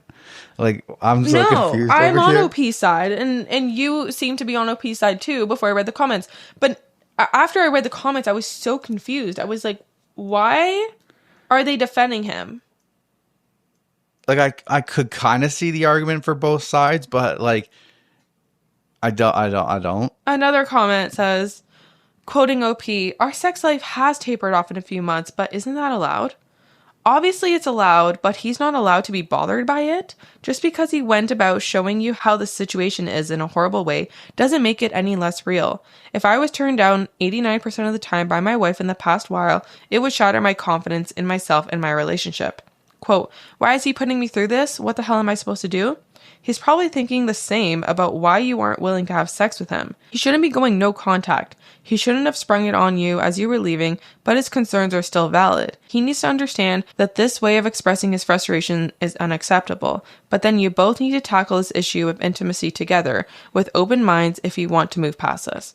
Like, okay. I mean, I do agree with that, but... I agree, but still, like, the issue here is that he's being a fucking baby and he doesn't know how to communicate face to face with his wife. He's being a coward by sending her a fucking spreadsheet where she's going to be gone for 10 days. Like on a work trip, like the worst possible timing. Yes. Obviously, she's not going to be in a correct mental state to go and do her job properly. And I would love to know, like, what his idea or like of like what how are his initiation ways? Exactly. Like, are your initiation ways you just walk up behind her and you grab her boobs?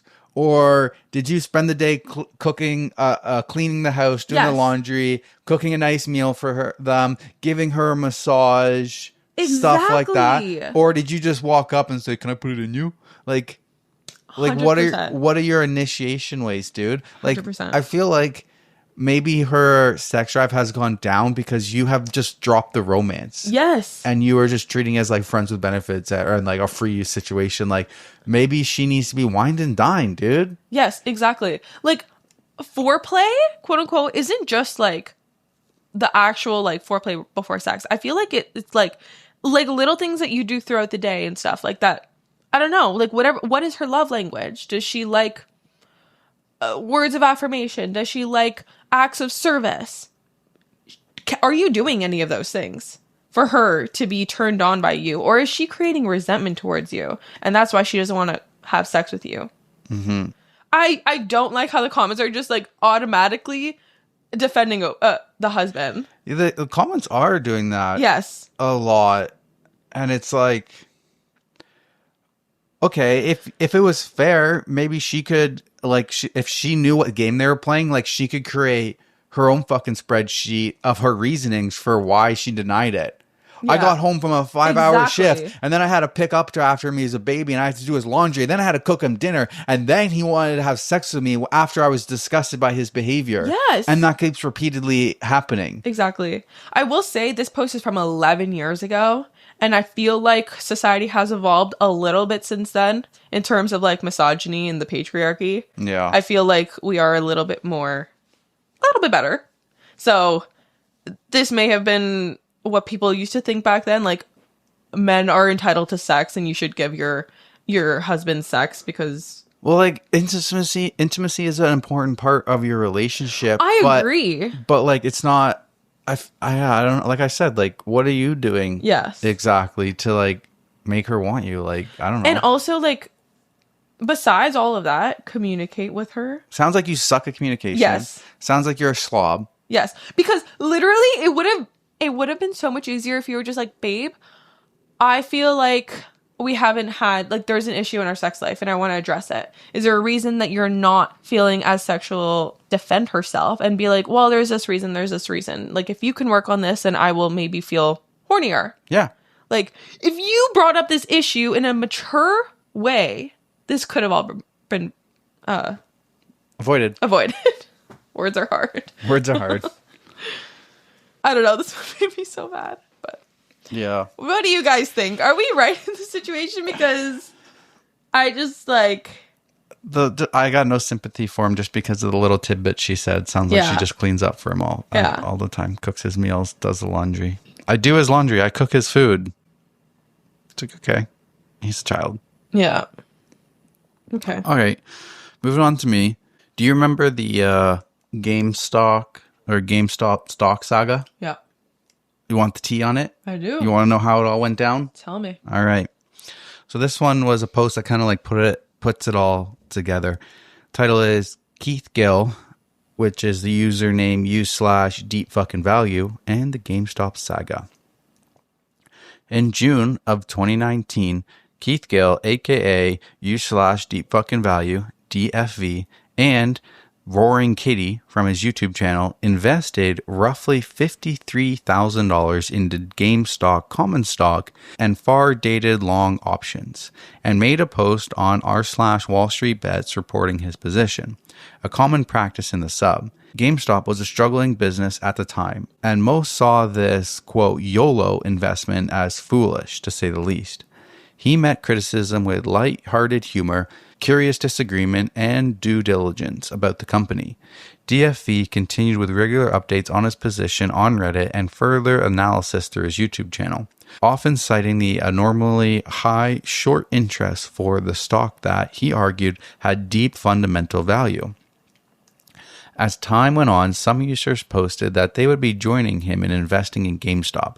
A company at this point was labeled as business doomed for bankruptcy by many mainstream news and financial outlets. In August of 2020, Ryan Cohen, a billionaire famous for his success with business Chewy, bought 9 million shares, 12.9% of the company, and later became chairman for the company.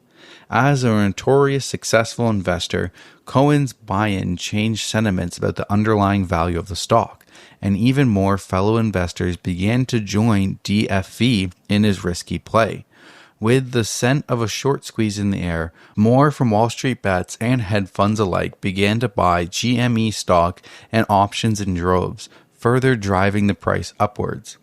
Despite DFV's already massive return on investment, he chose to exercise his options around $40, acquiring more shares instead of taking the return in cash, doubling down on his position, strapping in his seatbelt, and solidifying his reputation for diamond hands.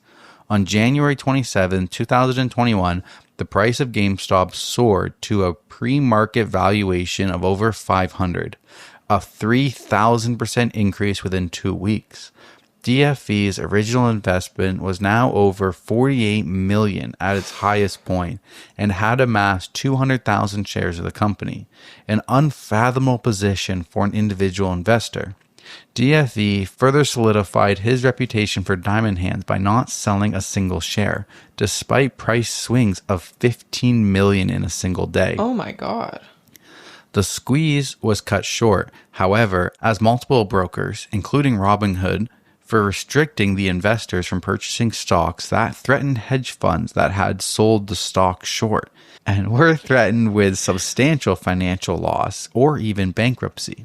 The share price plummeted from the market manipulation, and the curtain has been opened for all eyes to see into the world of corruption that resides in the stock market. Months later, the SEC released a report on the GameStop incident, reporting that it was not a short squeeze and showed a short interest of 122%, more than all existing stock. Outrage and skepticism continued to increase in regards to naked shorting. Following the so-called short squeeze, Keith Gill had a lawsuit filed against him alleging fraud and misleading investors. Gill became the target of the U.S. House Committee on Financial Services and gave a testimony in regards to his role in the volatility in the GameStop stock price, immortalizing the phrase, "I like the stock," in his defense against accusations of market manipulation as a mere retail investor with a meager following on social media. Following the events of the sneeze, as many call the GameStop short squeeze, DFV found massive support across the internet, and anger rose from the masses in defense of an underdog being targeted by large powers.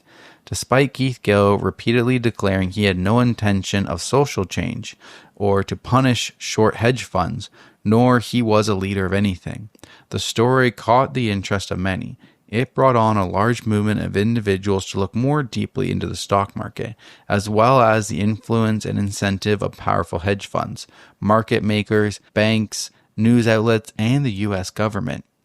r/subreddit drama had a few posts covering the waves made by r/Wall Street Bets in regards to GameStop and other meme stocks, as the term was coined following the event. Suits from accredited financial organizations were forced to discuss a silly form where users constantly referred to themselves as the R word, as the harbinger of financial destruction for the big boys of the financial world.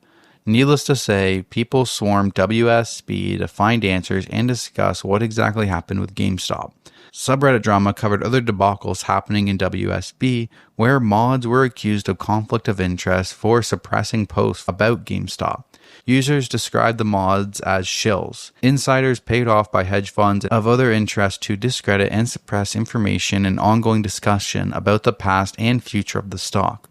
A multitude of new subreddits were created to find a new place to discuss the stock market, GameStop, and other stocks. A few months later, Keith Gill, the legendary Deep Fucking Value, signed off for good with a final update on his investment. This final update is the most awarded post in Reddit history and is coveted in congratulations honoring him for the legendary investment. Most agree it was in Gill's best interest to commence radio silence, but he is likely still among us, watching, waiting, and hopefully shitposting. It was a historic underdog tale that ushered in a newfound attention into the inner workings of the U.S. stock market among the larger population, and has gone down as one of the most spectacular events connected to an internet forum. The topic continues today in various subreddits, and I'm sure there are others that could cover the story of DFV better than I. I welcome anyone to post a better overview of the events on this sub. I will gladly delete my post in defense. Damn. I didn't know all those details. So wait, did he end up selling them at a high price though? So nobody knows. Oh. Because it was then, since he had to go through like the SEC, from my understanding, it was essentially like if he continued to like post about it, it was market manipulation of people doing stuff on what he says, because he's such a huge part. And if he says something and then he sells, it could be seen as like he pumped up the stock and then sold it and like made all that money. Yeah. So people, it was better to go radio silence. Hard to determine. Very hard to determine. Well, that's why they have a board, the SEC, for that stuff. There's a couple edits. I'll skip a couple and just go right to the fourth edit. Okay, wait. I have a question though. Why did this Ryan Cohen billionaire put in make up 12% of the company all of a sudden? No idea. I don't get, because it sounds like he was the one that probably started this. Once a big dog was in that kept it going. Yeah. Yeah. Because if it was just this one guy, Keith, no one would have listened to him. But why did this other person, this billionaire... That is an excellent question. Like, I'm a little confused about that. Okay, let's see if we can get an answer.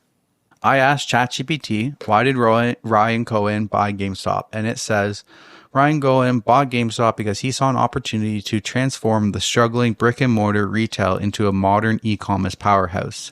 As the co-founder of Chew believed GameStop could pivot towards a more digital-focused future. His main goal were e-commerce expansion, operational efficiency, customer-centric approach, and new revenue streams. Okay, so it sounds like that it wasn't really planned. It was just like something he wanted to revamp himself. Sounds like it. It sounds like... Just like happened to be that the timing for Keith really worked out. I think the timing for Keith really worked out. He saw a company that had a deep fundamental value in the market share. I used to get all my games from GameStop. I mean, before PlayStation just let me buy my games directly and get a digital download, I would always go to GameStop for my games. I got my PS4 from GameStop. I used to buy all my Pokemon games from GameStop. And this investor came in and he saw a way to turn it into a more of a digital front, and just perfect timing by freaking Roaring Kitty to just already have invested before that. There was an edit. The day is May 15, 2004, and a new chapter of the Gamestop Saga has begun.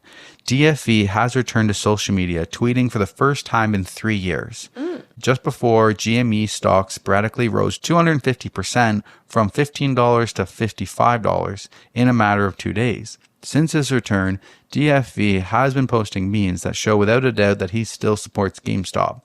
Only within a few days upon his return, Roaring Kitty's followers have more than doubled from roughly 500,000 to 1.2 million. Damn. The stock is currently volatile and seems that this story, as many have believed, is not over yet. Please visit the subreddit above and edit 2 to follow the incredible saga as it continues in real time. This sub is committed to historical posts in Reddit, therefore, unless there is more to be added to the events of 2021, will likely be the final edit. Damn. There's somebody posted, or I guess OP posted, that one person commented, and it's his chronological gain/loss history. So he went from $53,000 to $3.1 million in 18 months. Then he went from $3.1 million to $7.3 million in 2 weeks. Then from $7.3 million to $14 million in 6 days. Then from $14 million to almost $23 million in 24 hours. Then from $23 million to $48 million in 24 hours. And then from that $48 million back down to $33 million in 24 hours. Then up to $46 million in 24 hours. Then back down to $17 million over 2 weeks. Then back up to $26 million over 2 weeks. Then back up to $40 million in 1 week. Back down to $29 million in 2 weeks. Back up to $39 million in 1 week, and back up to $34 million in 2 weeks. Through all the above, he never sold a single fucking share. That's fucking insane. That is insane. The phrase diamond hand should be retired across all of Wall Street bets. Gains of $35 million 48 hours, losses of $13 million in 1 day, and $30 million over the next 2 weeks. Never selling. Unbelievable. It's kind of like that Dogecoin millionaire dude. That's insane. Can you imagine having $47,000 in your account and you're like, I'm going to hold it? Bro, no, not even that. Going from 53,000 to 3.1 million I would have sold in it right 18 then and there. months. I would have sold it there. And then it goes to 7 million, and then he holds it, and then you go up to 47 million, and then you lose so much, but then you get back up to 46. At that point, where after it drops and it goes back up, buddy. I just feel like at that point, like going from 56 million to 3 million, that would have been the point of a reasonable person to withdraw 100%. Money and take it. So at that point, you're just like, yo, I'm in for the future. But like this stock money is like, it's like the movie with Matthew McConaughey, the Wolf on Wall Street. Yeah. Matthew McConaughey. It's all fugazi. Yeah. It's all Well, good. it is. It's all fugazi Yeah. when it's in your stock until you sell it. Exactly. Like this was So never like his. you don't have 48 million No. in your bank account. You have 48 million in stocks, and that means nothing until you sell it. Exactly. It could turn to absolute nothing. Yeah. No, I mean that's not gonna usually shouldn't happen unless something really bad happens, but insane. The fact that he held on is that's true diamond hands right there. Wild. Right? There's a movie about it. I want to watch the movie now. Let's do it. You want to watch the movie tonight? Yeah. Another movie night? Sure. What did we watch last night?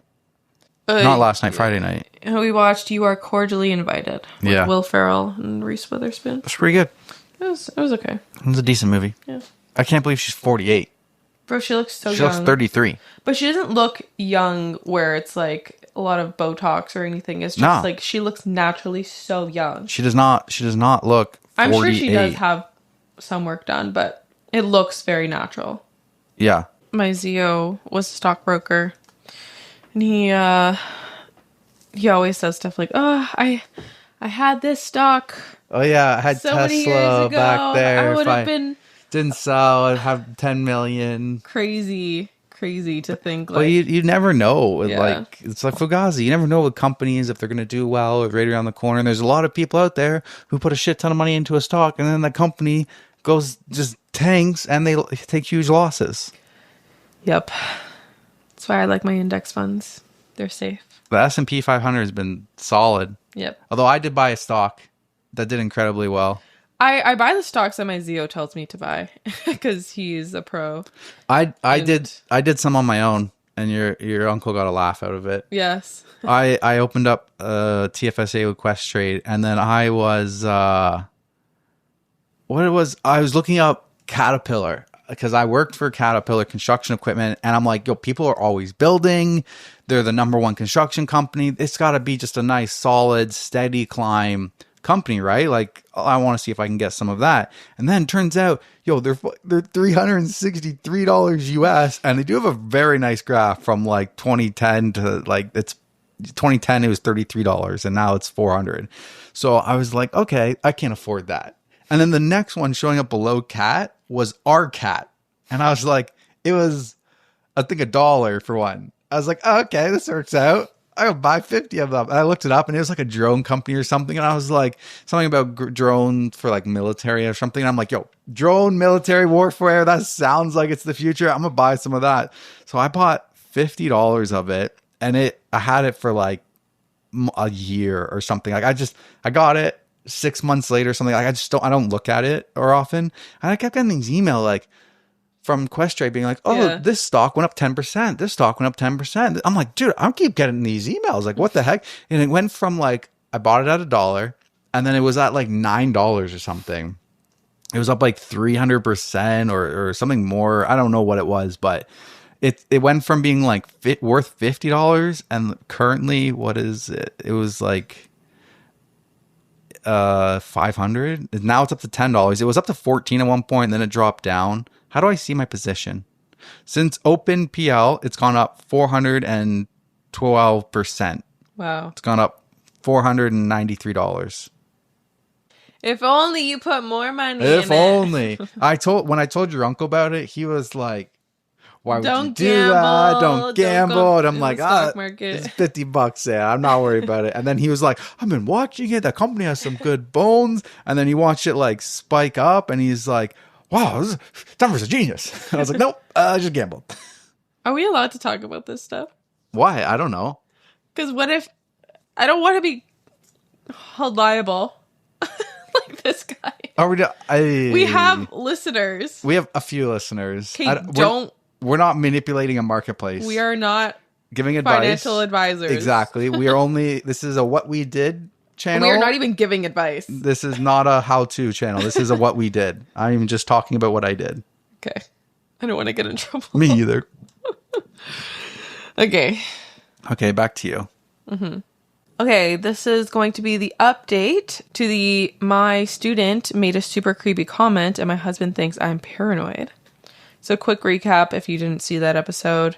The student made a comment about the teacher going home in her dressing gown. Wait, come on, miss. Don't pretend you won't open up that bottle of Bailey's when you get home, feet up in your dressing gown, watching the new TV. Give me a break. And everything he said was correct. Everything, like down to the new TV, the dressing gown, the specific bottle. So it was getting weird. She was like, what the heck? And her husband's like, don't worry. Principal's like, don't worry, they probably just guessed it. And she's like, guys, it was way too specific for him to be guessing. Yeah. And she reached out for advice. Okay, so the update. I wasn't going to post an update here, but the number of worried people who have reached out to me made me reconsider. After a thorough search of my house, I found 2 devices. These seem to be camera devices. I don't know if audio was included. One of them was in the smoke detector in my bedroom, while the other was concealed in the wall of my living room. Looking at an old picture of my bedroom, it looks like the smoke detector itself has changed very slightly. I think that the new one is a device in itself, which the culprit somehow switched with the old one without us noticing. The matter has now been referred to the police. If it wasn't for so many of you taking me seriously and giving me practical advice, I wouldn't have had the courage to check, especially given my husband downplaying the concerns. He has been very apologetic and is coming back from his work trip early, but I've asked to spend some time apart and will be staying with my parents for a while. I'm glad I raised the issue with the head of my school and a couple of others, as there's a paper trail, another suggestion from this thread. Needless to say, I'm completely shaken to my core, and I have the most revolting feeling of my privacy being invaded. I have no idea how many people have been involved in this, but phones have been taken from students, and we should have more answers soon. I won't be making any more posts or updates. Thank you again to everyone for affirming me and making me feel sane. Yo, that's insane. Oh my god. In her... There's actually freaking... How... cameras in her house? How would these kids have gone in there? I don't even know. That's crazy. Creepy. That is so... Always trust your gut. Literally. Freaking husband being like, it's nothing. Right? Stupid. It's most likely the husband's camera is why he was gaslighting her and ignoring her concerns. And ignoring her concerns. Consents. Maybe the husband was posting it online and that's how the student saw it. Oh my god. Like, how likely is it that your student snuck into your house and installed a camera inside your fire alarm and in your bedroom or something? How much more likely is it was her husband who was able to place that stuff and then was posting it online? I think that's a much more likely circumstance than your teenage high school students breaking into your house and planting devices. Oh my god. That's a great theory. Like, do you really think a teenage student broke into your house and replaced your fire alarm? Right? With a camera? But that's what I was thinking. Like, how would they have done that? Exactly. It was probably her husband. And he's literally gaslighting her. It's no big deal, gaslighting her, and he's probably posted it online. That's terrifying. Yep. Are we letting the police handle it? Checking everybody's computers, cell phones? Yeah. It's fucked. Oh my god. Oh man. Being a teacher seems honestly scary. Right? All right, well, that's all we got for stories. Shall we get into the Q&A segment? Do we have any? Yeah. Okay. Kind of got a bit. Oh. First one. Q&A. What is the one story y'all cannot agree on? I already know this. What do you think it is? I don't even want to bring it up again because everyone's going to hate me. What do you think it is? It's the water at the wedding one. Yeah, it is. Episode 10. Am I the asshole for only serving water at my wedding? And if you are new and you haven't, feel free to go back to episode 10. But to summarize, They wouldn't have tea, no coffee, no pop, no alcohol. They didn't want, and it wasn't like they were alcoholics and they couldn't have alcohol. They just didn't want to spend the money on any extra drinks for the wedding. And all the wedding guests were only water. And when they told that to their guests started refusing to come. And Teresa's opinion was, your wedding, your choice. And my opinion was, when you decide to host an event for that and you only offer water, not even coffee and tea, I find that is just rude. I want to be clear that I personally would never do that. I am a good host. Oh, okay. But I feel like you saying that it's acceptable is saying that you could see yourself doing it. No. Basically the same thing. Wrong. Okay. I can see how someone would want to save money. Weddings are expensive. If you can't afford to go out to eat at a restaurant, if you can't afford a tip on top of that meal, don't go out to the restaurant. Okay, no. I'll one-up you and say, okay. We're going to get into this again. If you want to attend a wedding for the purpose of celebrating the love that the bride and groom are sharing with you, it's not about what you can and can't drink. It's not about if you're able to have a Coke with dinner or if you're able to have a Shirley frickin' Temple. It's about celebrating love. That is the underlying reason of having a wedding. So if you're not going to show up, that's fine. That is within your right. You don't have to. But I think she told them beforehand, which is reasonable. Okay. So, okay, what?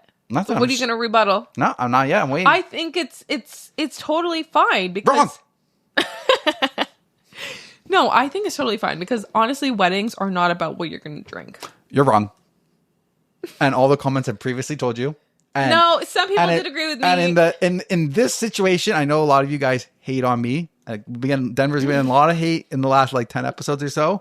But back in the early days, last 65, you guys were all agreeing with me on episode 10 and saying that Teresa was delusional. So you're wrong.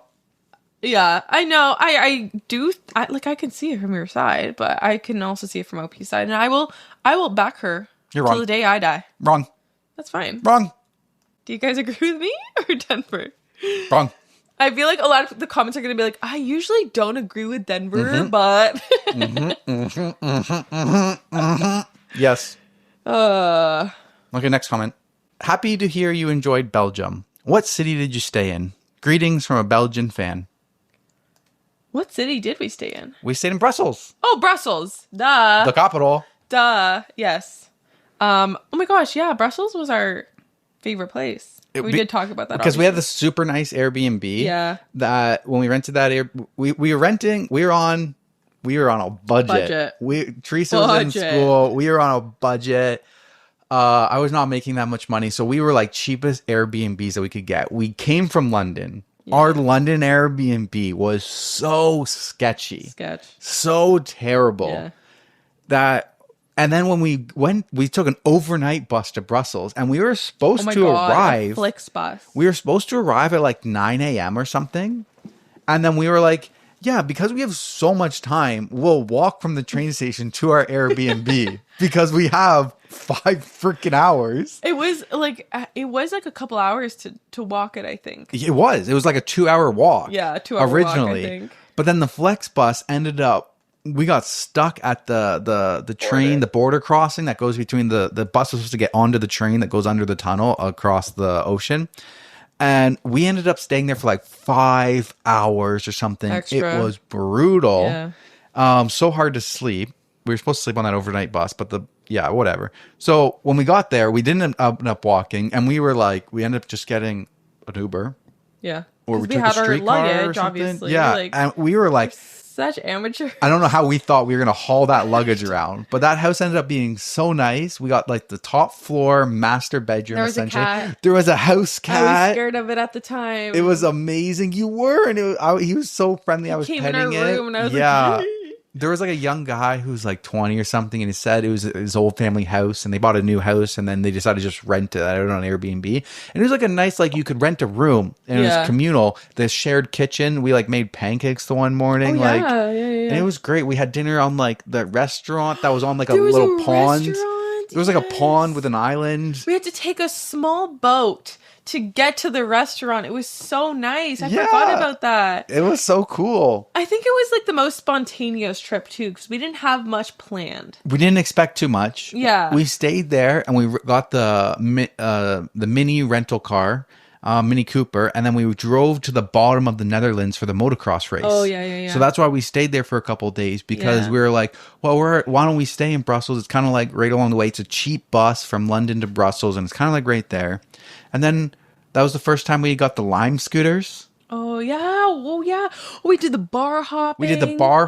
Yeah. And then the police told us to get off the same scooter. Oh, yeah. We were on the same scooter because I was drunk and I was like, I didn't want to ride my own scooter. I was scared. And we were like, do we want to take the streetcar and get back to the Airbnb in 20 minutes? Or do we want to take the Lime scooters and explore and get there in a half an hour? Yeah. And we went across the cobblestones and we were like two people on the one scooter. It was so much fun. And then the next day we did the sightseeing bus and we went to like mini Europe. Oh, yeah. And we did mini golf. And then we went to the chromey spear thingy that like you went up. The science one. It was the science one. Yeah. Had escalators that Brussels went up through it. So fun. There's so much stuff. And we have the slideshow pictures on our TV that like rotate. Yeah. That was from Brussels. My favorite one was that favorite one of your hair being switched over. London. No, that was when I was wearing the cap. That cap we got in Brussels.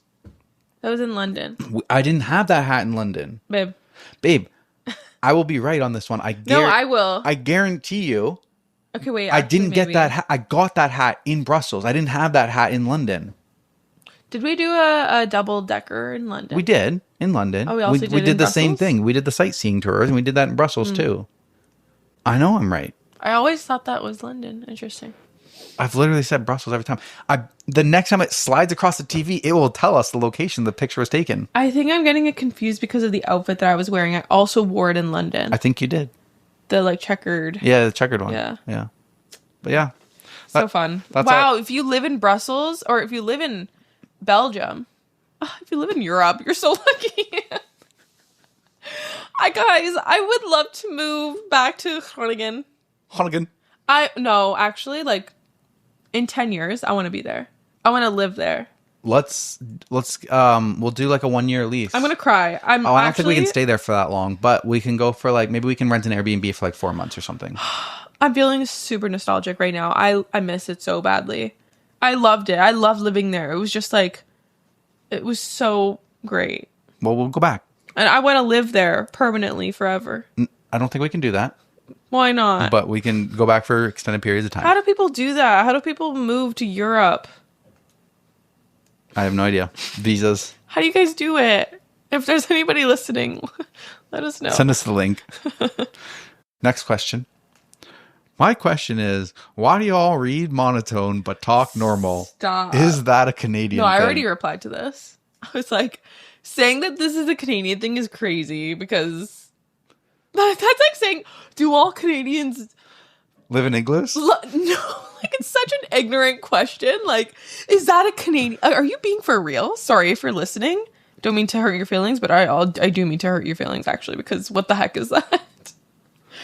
I feel like we slightly talk a little bit monotone sometimes because words are hard. You gotta concentrate while you're eating. I don't feel like we talk monotone though. I don't think so. Definitely not this episode. I honestly don't feel like it.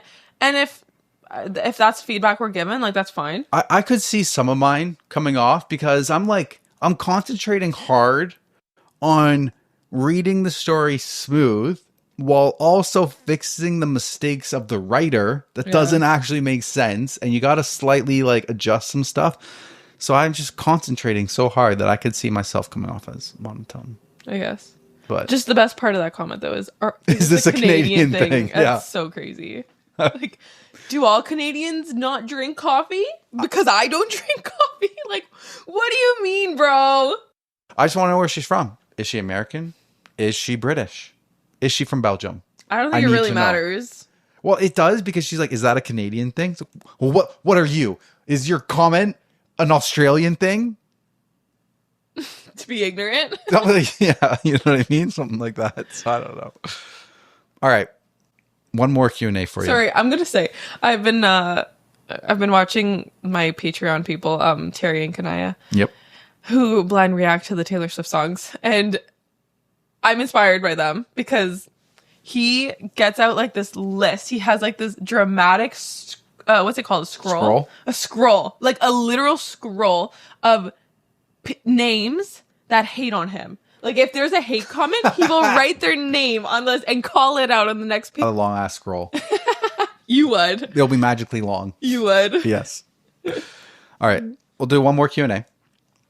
I always listen to you guys while I'm at work at an Italian restaurant, so I have Q&A for both. What is your favorite pasta shape, and if you preferred sauce for that shape specifically? Bonus, what is your favorite Italian dessert / pastry? Much love from this pastry chef in Florida. Oh, that's a loaded question. It's easy for me. My favorite pasta shape is penne. Boring. So boring. Just something about it, the side cut on the angles and the tube in the center, all the sauce gets in the tube. I love that. I mean, that is fair. Okay. I don't have a preferred sauce for the shape specifically. Yeah. My two favorite sauces are your mom's penne alla vodka sauce. Mm-hmm. Amazing. And Moxie's. That's actually not Italian. And Moxie's chicken rigatoni sauce. Yeah. Rigatoni is pretty close to penne, so that's why I like it too. Yeah. My favorite pasta. Growing up, I never have it anymore. But I think it's a tie between the bow tie. I do like the bow ties. We used to call it farfalle. They're cute. The farfalle pasta, because they're like butterflies. That's what... Oh, okay. That's what farfalle is, butterfly in Italian. And the gemelli pasta, the twin pasta. Yeah, we used to have that all the time. My nana used to make that one. I would always have that one with like a normal tomato sauce. I don't really have... I usually only have tomato sauce, I guess. Like my parents would sometimes make Alfredo sauce and sometimes the penne alla vodka, like the rosé sauce. But yeah, no preference with the type of pasta. I will say spaghetti has to strictly be for red sauce. Yeah, I would agree with that. I don't think I've ever had a Alfredo with the spaghetti. Well, there's like fettuccine Alfredo. Fettuccine is like the thicker. I guess I have. Yeah, but I guess that works. But I'm thinking like the thin spaghetti. Mm-hmm. Yeah, can only be strictly. You know what is now my favorite pasta sauce? What? All three mixed together. Pesto, Alfredo, and red mixed together. Guys, ever since you went to the St. Lawrence Market. If you're in Toronto, I made a TikTok about it that blew up and like. Yeah, it's the best thing. Yeah, so good. It's red sauce, Alfredo sauce, and pesto. I forget what the place is called. I think it's called like the Italian restaurant or something. I have it on my TikTok. Yeah, I want to give them a shout out because I don't know. So good. Okay, what's your favorite dessert? While I look. Oh yeah, the second part of the question. Italian dessert. Yeah. None of them. None? Okay. You're a hater. My favorite Italian dessert, the almonds. Almonds. The almonds. The candied almonds. That's not really Italian. That my mom just makes that. Okay, well then I don't. You don't like tiramisu? Tiramisu, then there we go. I didn't realize I was Italian. For me, I think a cornetto. I love a good cornetto. I don't even know if that's like Italian. Sorry, I know it's Italian. I don't even know if it's like dessert. We would have it like as a breakfast thing. Ooh, bombe. Bombe is my favorite. It's basically like a stuffed donut. Okay. That's my favorite Italian. Okay, this place is called St. Lawrence Pizza and Pasta. There you go. And if you're in Toronto. It looks like this. If you've gone there and you've had it, hit us up in the comments. Let us know. Yeah. All right. Life updates? What you got? I just love talking about myself. I feel like we should just do a podcast of us talking about ourselves. It's so much more fun. But that's what the end of the podcast is for. Life updates.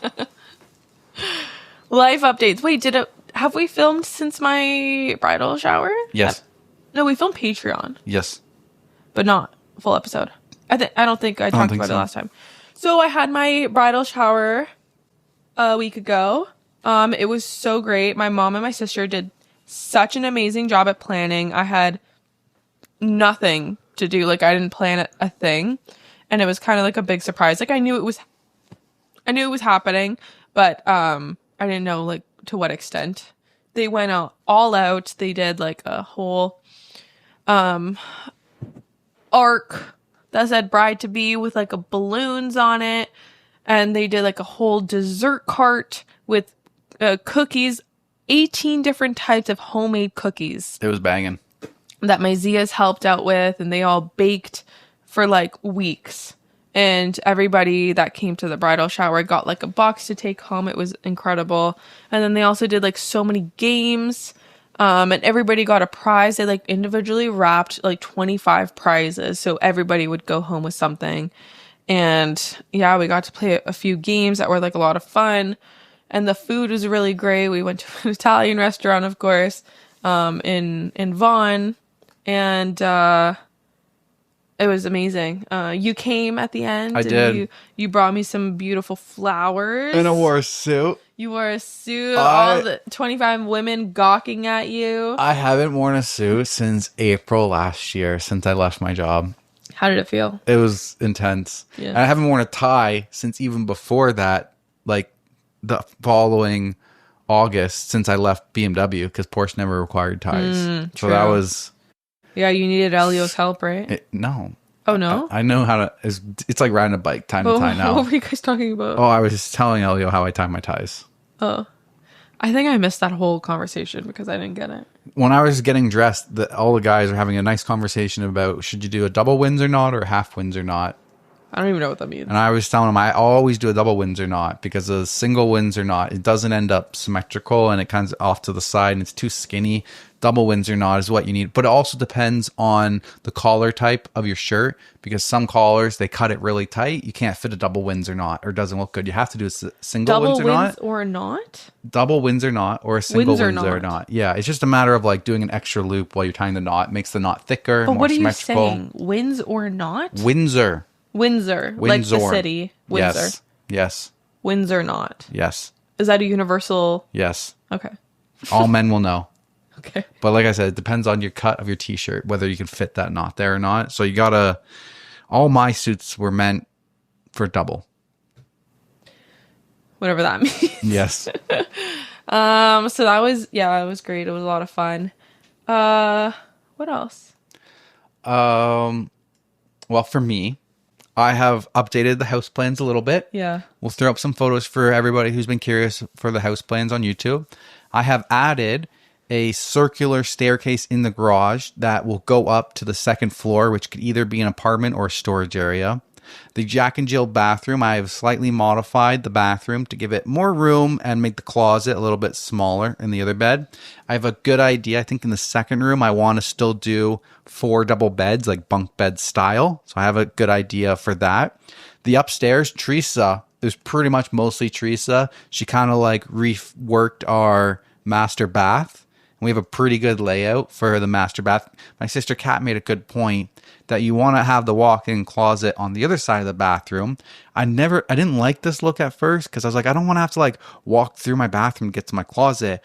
But she made a good point. Like when you get out of the shower and you're wet, you want to have to like walk out into your master bedroom, then over to your closet. You want to walk right into your closet and get your underwear and get your clothes. So I'm like, that makes sense. Mm-hmm. So we made some modifications here to that stuff. And we got a nice large shower. And yeah, I'm excited for the house plans. We kind of made the house a little bit wider, 40 feet, 45 feet wider now compared to 40 feet. We won't tell you why. You can guess. Guess in the comments. You can guess. We'll get there in a couple episodes. If you would like to know, we are openly talking about it on Patreon, but we don't want to openly discuss that yet. So if you do want to know, we appreciate if you guys came over to Patreon. Not only would you find out why we made the house wider, but you'd also get bonus episodes every Friday of more stories. And I don't have any stories left over from the Museum of Reddit, so we're going to get all fresh bangers for this Friday's episode of Patreon. I'm excited for that. Me too. And I also have Teresa and I have some bonus footage of why the house needs to be bigger for that Patreon episode. So there's lots of goodies, lots of Easter eggs I'm just laying down here. Leave your guesses in the comments. But with building the house 5 feet wider, it gave the bedrooms a little bit of more space. But then the utility room in the garage also became way oversized. So I could split that in half. And Christmas storage, maybe if the utility room doesn't have enough for the Christmas storage, that could be. Or that could be like our podcast studio. Mm-hmm. We could get like an actual dedicated podcast studio and do something funky with it. Mm-hmm. So who knows what's going to happen there. But yeah, so I'll throw up those plans updated on YouTube if you guys would like to see what our most current update with that is. We're getting close. Hopefully this will go out. When will this go out? This will be 17th. I think. So maybe on the 18th. maybe on the next Tuesday episode, we'll have the property in our name. Oh, we'll maybe. be like full blown action by that. I don't know when we'll film the next episode. So yeah, maybe 1 or 2 episodes we're coming up. We should be getting the property in our name soon. So hopefully. I'm excited for that. Me too. Lots of exciting stuff happening. That's all I got for life updates, unless you want me to talk about Supercross, which was frickin' lit last night. Mookie won. Brand new winner in the 450 class. Craziness. Tomac got hurt. Not good. Roxon got messed up with lappers. Not good. The championship 2 weeks ago was like there was 5 guys who were within like 5-10 points who were going to win. And then last week, one of them gets hurt with a knee injury. This week, one of them gets hurt in practice, and you could just see him riding the main event. And he just lost so many points. And then the third guy basically gets taken out in the main event. He gets like no points. So now there's only 2 people who are within 5 points of each other, and everybody else is like 20 points off. Ridiculous. 2 weeks ago, it was shaping up to be the best Supercross season of history. And now they're all fucking hurt. Damn. It is terrible. Thank you for your consideration. All right, this is going to be a 3-hour episode now. Yep. Okay. Thank you guys so much. And we will see you next Tuesday, or maybe some of you will see you on Friday. Thank you. Bye. Bye. Amazing.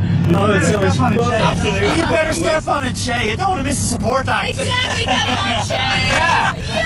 I'm going to guys working. Oh, actually, Shay, will you pull over? I drank way too much of that bloody lemonade. Oh, no. We're already fucking late, Fitzy. What? Well, if Siobhan's lemonade wasn't so bloody delicious. We're going to be late. Just hold it in. Okay? I can't hold. I really need to go. You're not joking. Come on, we need to pull over. Shay, just go in a bottle. Just go in a bottle, Fitzy. Come on, it would actually be hilarious. Go in a You're not bottle. serious.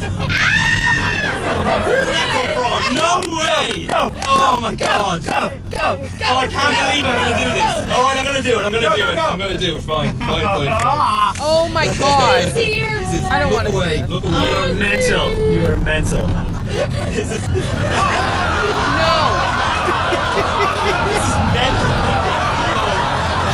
I can't believe you guys made me do this.